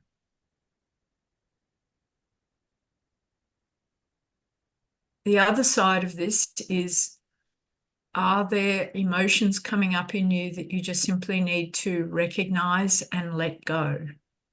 We all have so much stuff that is being poked at, shall we say, that is bringing up, and you may be re-experiencing it, but just welcome that it is coming up and being let go.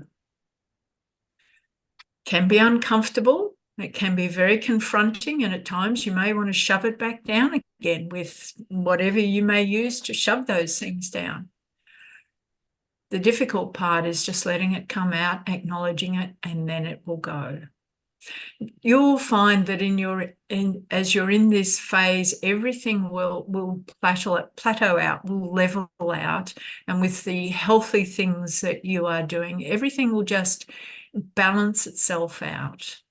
But there's another thing too, is to create more balance in your life, in allowing yourself, time for other people, time for whatever you have to do domestically, time for whatever you have to do work-wise. Create a balanced scenario where one doesn't override the other, also allowing time for spiritual growth as well.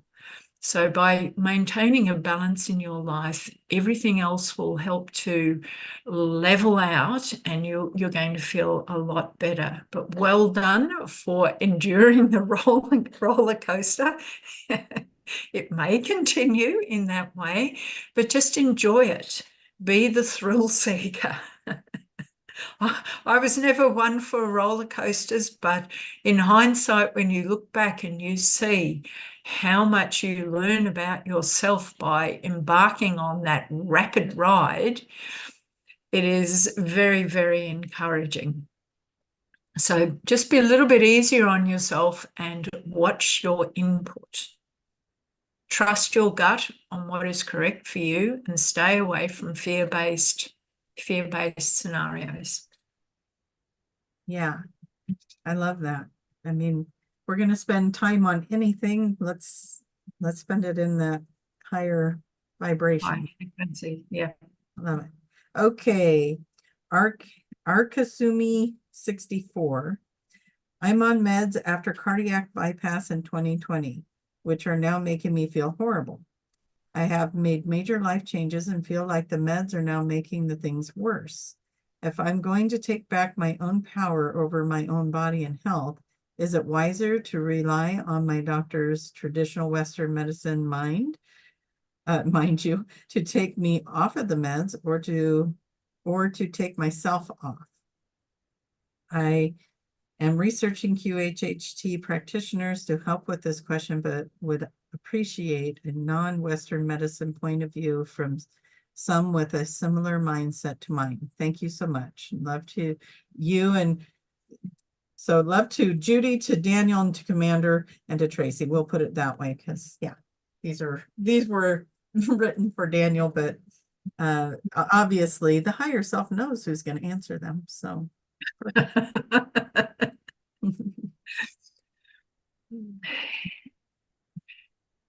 you restore your own personal power by making the decisions that feel correct for you. Only you can make those decisions as to which direction you want to go in.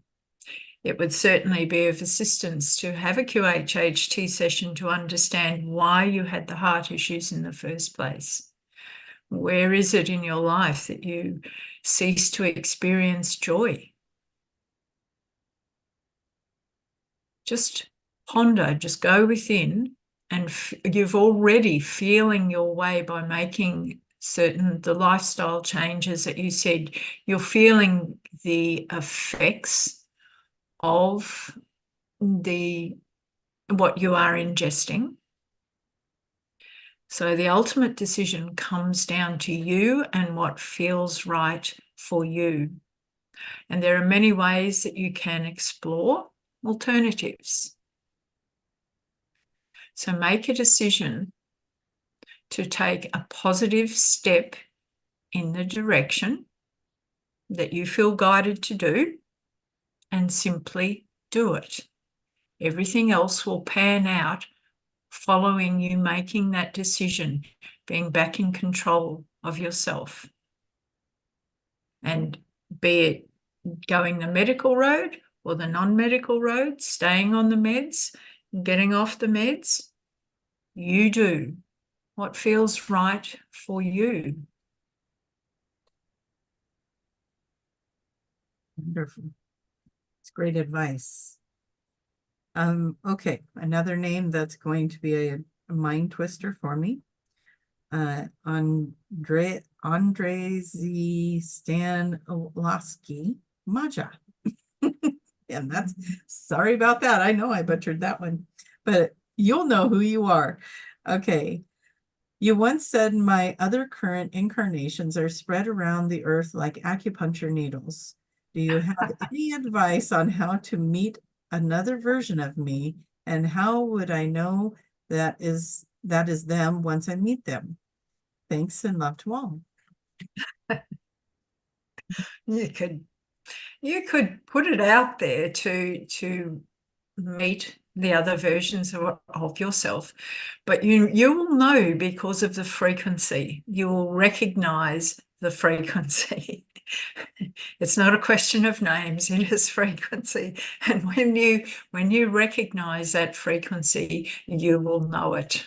So by all means, put it out there that you would like to meet at least one other version of yourself and see what happens. You will know. You might already know another version of yourself. Well, that's exactly right. Yes. Absolutely. If there is such comfort in the presence of that other person, why question anything further?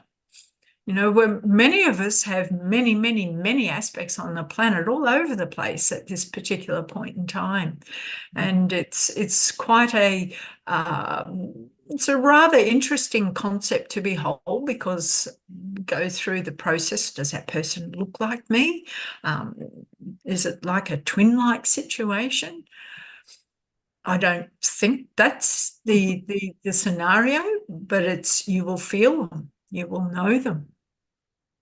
Here's another thing too, is they're probably going to be at a different stage of their evolution than you. Yes, true. So you may or may not like them. But there will be something about that person that is going to, yeah, it's going to resonate. Yes, very Beautiful. definitely. Okay. Annette Lexor 7275. And again, I apologize to everybody. I'm butchering your pseudo names here. Okay. There's a feeling inside me that I have to do something. It's as if I'm not seeing the bigger picture of my life's journey. Any guidance for me or my to-do mission?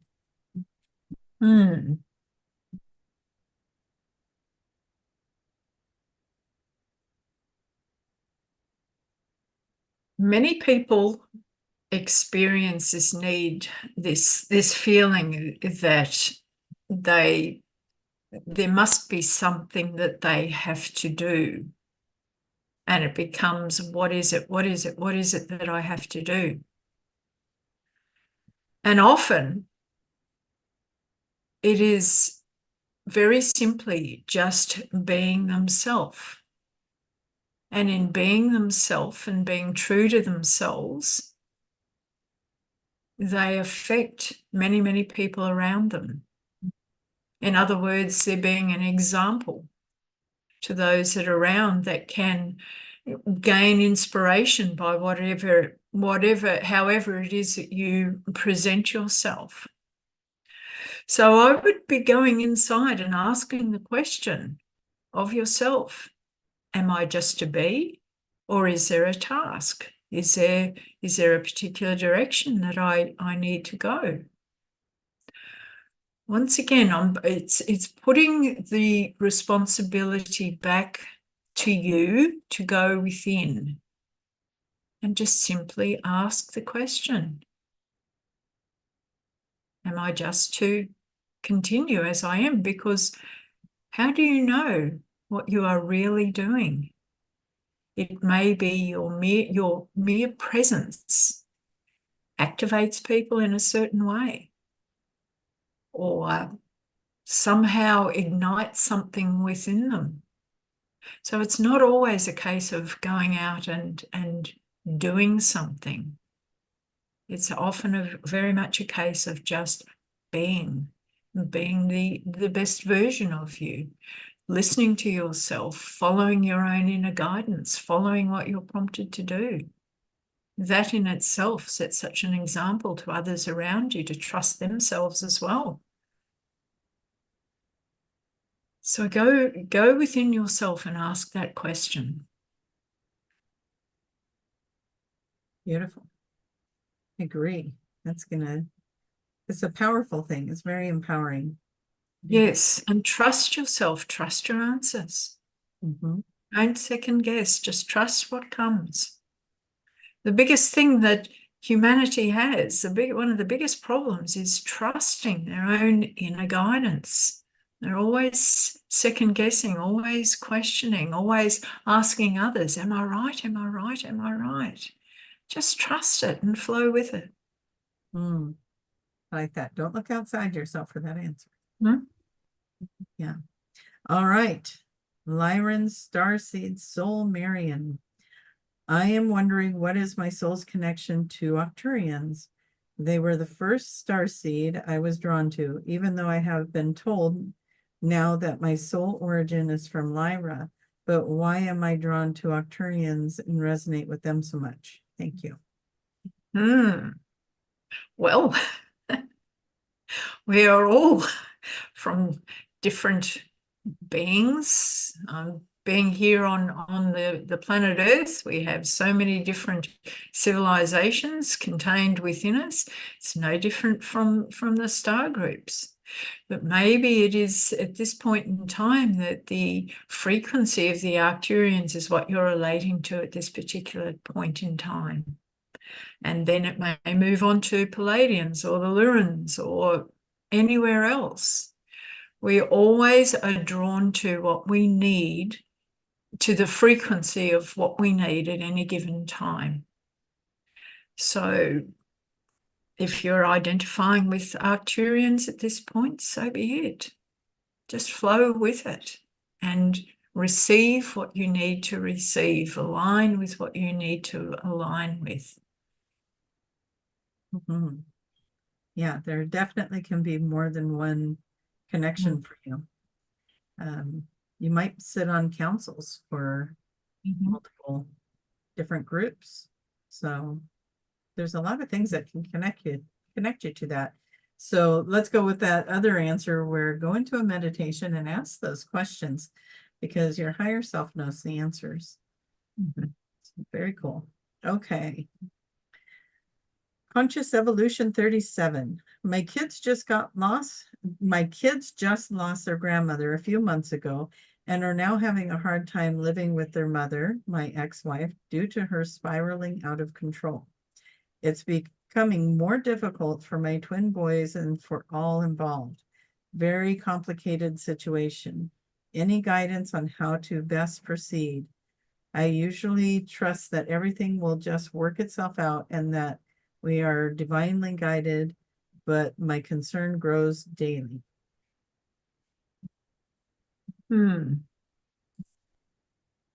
There's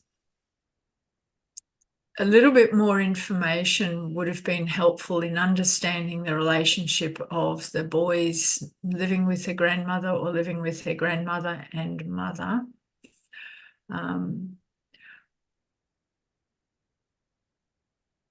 Everyone has their own journey,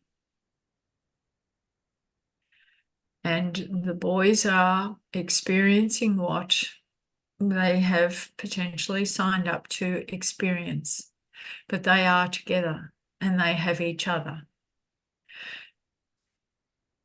And that will help them through this passage at this particular point in time.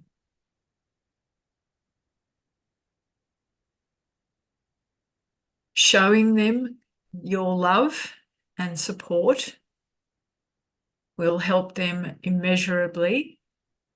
Showing them a safe place to be will help them. But as you so wisely put it, you trust that everything will work out the way it is meant to work out. Trust your own intuition as well as to whether you need to remove them to a safe place.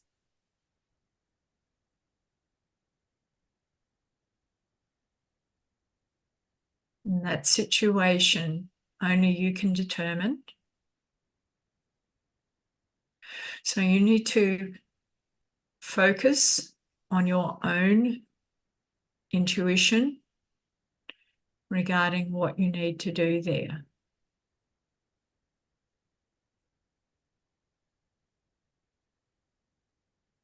Trust yourself. Absolutely. Trust yourself and the guidance that you receive.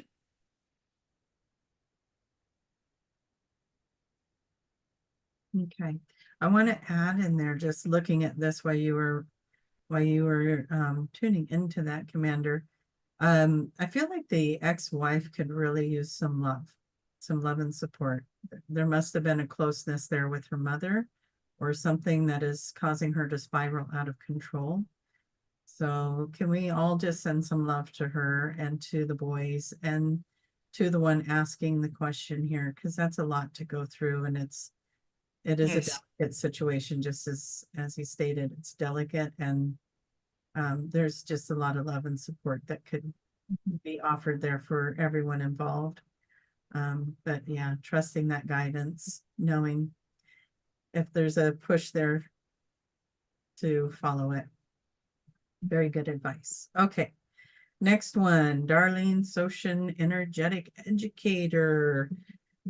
There is talk of change and upgrades and moving forward. I feel like I'm trying to keep up with everyone else, and yet all the light workers are figuring it out, having their missions open up, opportunities coming forth, running past me while I'm stuck in the mud, not able to fully do what I came here to do.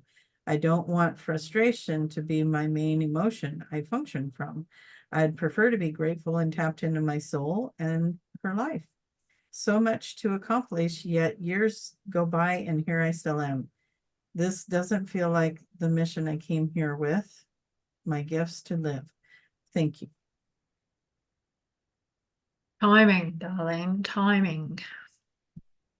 Not all the light workers, not all the light workers are having everything open out for them. It's timing. It's where every particular person is at, but also it's also about your own particular skills and abilities matching where the populace is at that any given point in time as well. So you might be treading water, but you will know exactly when the world is ready for you. So once again, trust yourself that everything happens at exactly the right time that it's meant to happen. Yeah. I happen to know Darlene, and I just want to say you're further along than you're letting on here. So don't compare yourself to other people. You're doing a great job.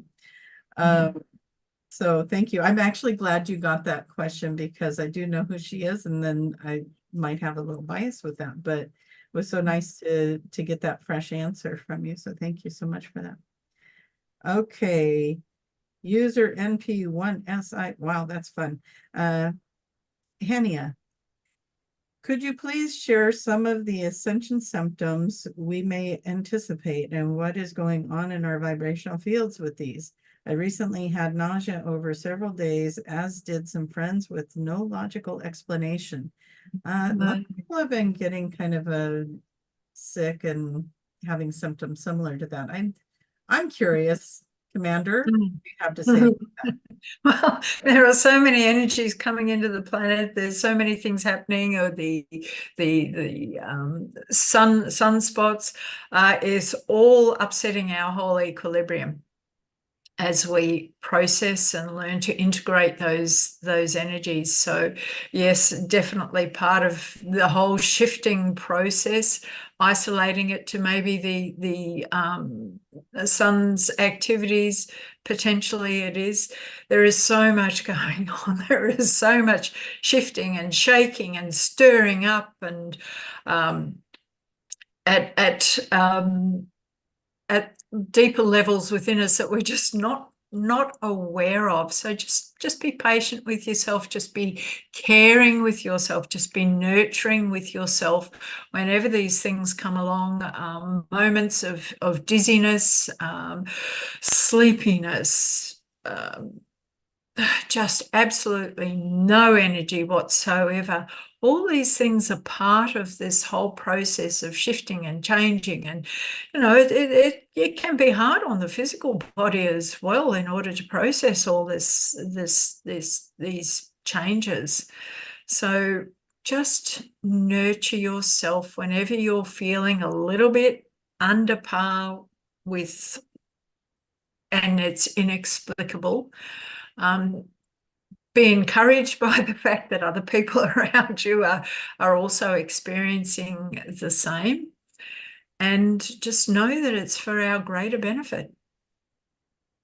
We are working hard on unseen levels in order to shift ourselves into this higher frequency. It's a little bit like the static in between radio stations when tuning. You know, you get full strength and then you try and go to another one, you get that staticky in between.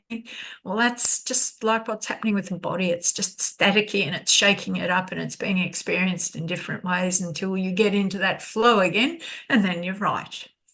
So take heart. It's all for our greater good. Beautiful. And thank you for demonstrating what static looks like. Okay. Sherry, do you see me moving in the near future? Will it be for my highest good?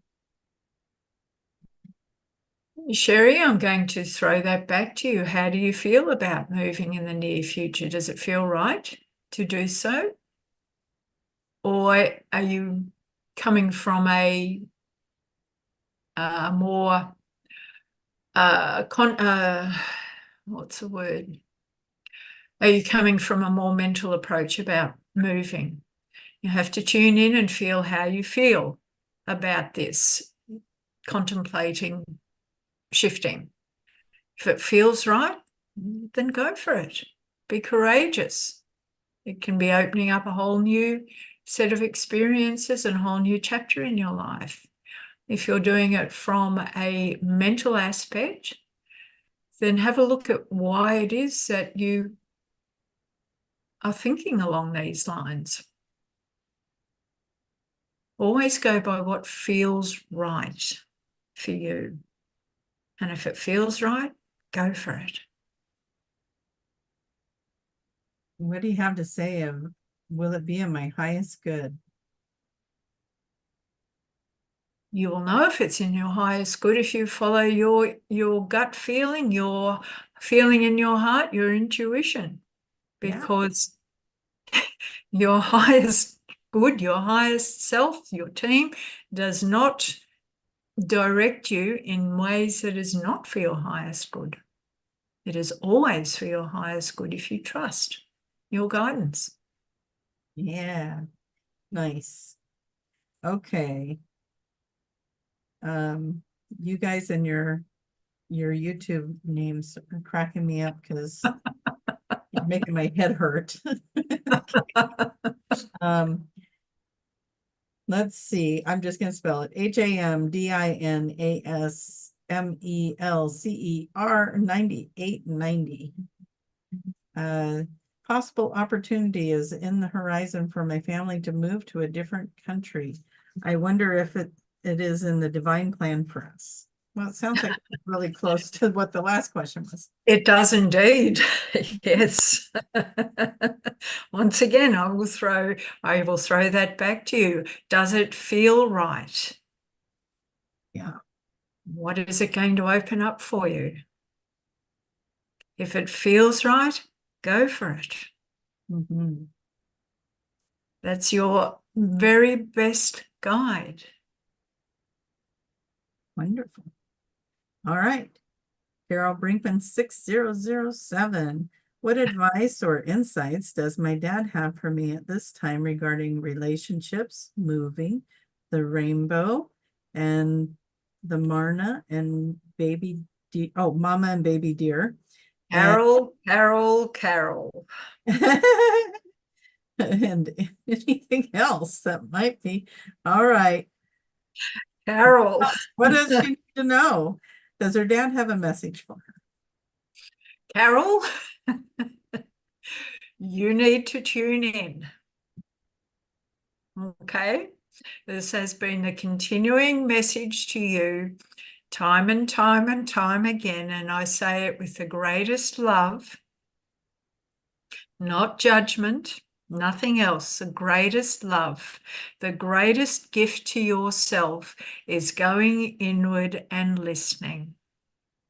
You can ask your dad anything at any point in time. Trust the answer. Trust what comes through to you. Sit quietly, spend that time and just listen instead of flitting here, there, and everywhere. Just listen. Go inwardly. Trust yourself. You know this. And you're making steps. You are definitely making steps, but we are encouraging you to stop going outward for your answers and go inward. You have them all.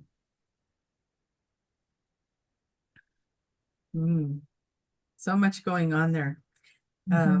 Yeah. And I know Carol's very powerful and she's going to be able to figure all this out. Okay. Of course she is, but it comes down to the lack of trust in what she's receiving. You know, just trust it. Trust it. It's for everybody. Trust it. I'm going to trust that I'm going to say this and butcher it because I don't know when it's all one word. I don't know where the breaks are. Plus and Ajuana 1222. Two. There's 3 2s in there. Okay. Tell me what it is I need to know. There's a continuing theme with the commander today, isn't there? You need to listen. That is what you need to know. You need to listen to your higher self, to your team. They are always in communication with you. Listen. Take the time to sit quietly and just listen. If it takes practice, keep practicing. Practice every day. Practice several times a day. Even if it's only for just a minute or two, go within and listen, and you will hear what you need to know.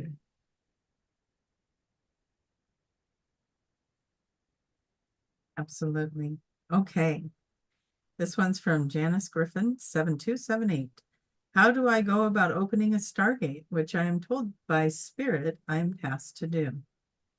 Have been working on healing waters and dragon activities. Am a dragon keeper and have a dragon called Bubba. Am also open to the Fae dimensions and have Aura Borealis as my lovely unicorn and also a Pegasus. I love her world. Sharing all that. So how does she open Stargate? I think is the first part was the question. The rest was just us all going. Yes. Janice is a very busy person. Yeah, she's been tasked with the Stargate. How does she open that? Whew. Well, what is coming to mind is actually just visualizing that Stargate. Visualizing it into creation. Knowing or trusting you are guided to where it is that you need to open that Stargate. The image is that it is quite large. And I'm not having any information about what lies beyond.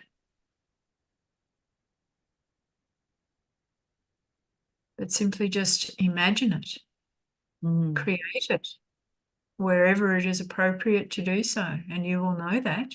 You will be guided by your team, all the beings around you, as to where that needs to occur. I have a question to add to that. That's my own question. When is she supposed to do that? Right?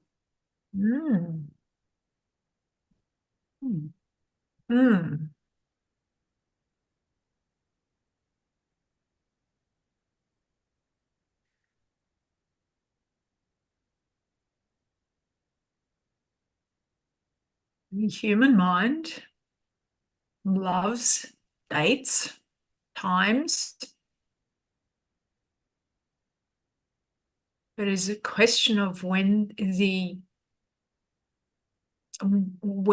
is appropriate.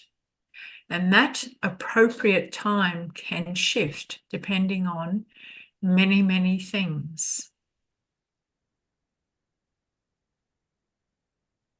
So once again, you're going to have to trust yourself when you feel that the timing is right. Yeah. It's not external.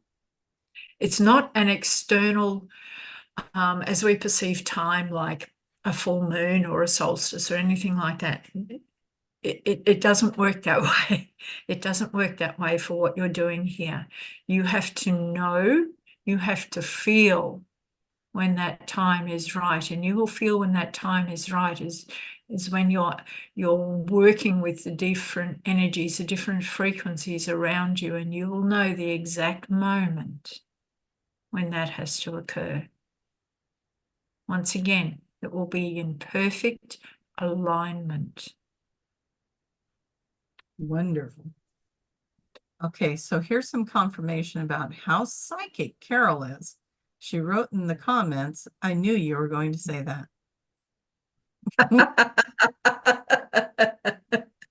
We love you, Carol. We do. And anything we say is from a place of love. Absolutely. Okay, Delphi DG 1753. I feel like my life is in limbo for the last 3 months. The worst part is my living situation where a neighbor's secondhand smoke is coming into my condo 24/7, and it's making me sick. I don't know if I should just leave the apartment with financial loss or stay and fight to improve things here with no guarantee of succeeding and health risk. What am I supposed to learn here? How to improve this?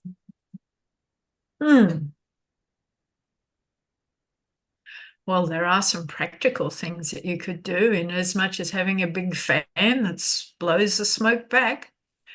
But if you are not comfortable in your living in your environment, and you are looking for a reason to justify leaving where you are, then why do you need a reason to justify? If you're not comfortable, you're not comfortable. You can go down a path that involves other people, other scenarios, or you can simply make the decision. Path of least resistance is what I'm hearing here. The path of least resistance. Okay. You know, the smoke's coming in 24/7 and it's making me sick. Okay, what's the path of least resistance here? What's best? What's best for her? Yeah. Yeah, that one's interesting, because we could get into, sorry, I'm going to have a conversation with you now, Commander. We could get into the debate of, do you stand your ground and fight this neighbor that's smoking, or is the smoker there to Shift you. to choose yourself? Yes. And do you choose yourself? Well, let's see. I don't know that there will be a financial loss there. Well, again, you're putting money as a priority over you. And I feel like if you choose yourself and the path of least resistance, choose yourself, you're going to end up in a better situation. And somehow any financial loss that you may have had because you chose yourself will find a way back to you. And that, in fact, you may end up being better off than you were before. So, yeah, that's what I'm seeing. And I'm not even in a channel right now. I'm just sitting here going, well, there is a human response, or there is the gut response. Yeah. There's a mental response, or there's the intuitive response. And if it's making you sick, it's very easy. Yeah. Yeah. And yes, most definitely can move on to something much better. I think so. Choose you in this situation. That's what I'm going to say. Choose you. Okay. Donna Harney 419.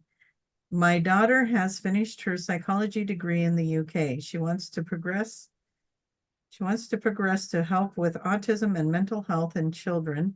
Could you advise her purpose and how best to progress?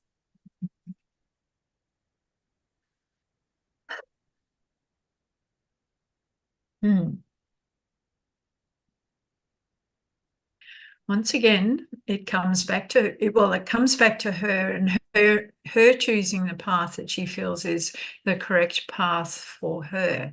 And whilst as a parent, we want to see our children flourish and moving along in an area that's going to bring success and comfort and everything else. As a parent, you have to, as a parent, it's very hard to step back and let your child, your offspring, go down their own paths. But always remember, their journey is their journey, and they need to experience things in the way that they need to experience, which can be very different from the perception of the parent. So trust that your daughter will be guided in the way that she needs to be guided through her experience with what she's doing. It is her journey. Don't rob her of the opportunity to experience whatever it is that she needs to experience here. Let her make her own way along that path, and she will find what she needs to find. Mm-hmm. It is lovely that you have the concern for her. And it is difficult to step back, but it's the kindest gift you can give her, is to allow her to explore this for herself. Beautiful. All right. We have Julie N. Please. How are we going for time? Oh, I'm watching your time. You don't worry about it. You're doing great. This is probably your last one. Okay. All right. I'm sorry, guys. I have to pick on Commander Judy when I can. Okay. Julie N, please let me know if Commander or my guides can see getting out of this awful living situation I've been in for over a year now. Julie, just do it. Oh, now it's time for more. Oh, I thought you were done. Okay. Find the courage. Just stop putting excuses in the way and just do it. Everything will fall into alignment when you take that step. Just do it. If it's so awful where you are now, why are you putting yourself through this? Why are you doing that to yourself when the option is to just simply go? It will all work out. There might be a little bit of unsettled time in leaving and finding a new one, but you can do this. And when you let go of the fear, let go of the doubt, let go of all the excuses that are keeping you there, imagine how different you're going to feel. Absolutely wonderful. All right. Let's go ahead and bring Judy back. She is the winner. She got to more questions than I did. Definitely. Thank you, Judy, for doing that. You're a rock star. Getting all those. There were a few that we didn't get to, and that, it's just, I'm sure there's messages within the messages today that will answer those questions for you as well. So hopefully you're all listening to the whole thing and getting all the messages, because I think they're pretty universal. And thank you, Judy, and thank you everybody who came and who is in the chat room, all kinds of beautiful accolades of thank yous for those messages. And even people popping in saying, oh, I needed to hear that one too. So that's more confirmation that these messages go out to more than just one person, more than the one. Absolutely. There's always something for everyone. Yeah, always. All right, you guys, this is where you're going to watch me try to remember, how do I stop the live recording? And so I'm going to say goodbye to Judy, And to all of you Tracie, goodbye, everybody. in this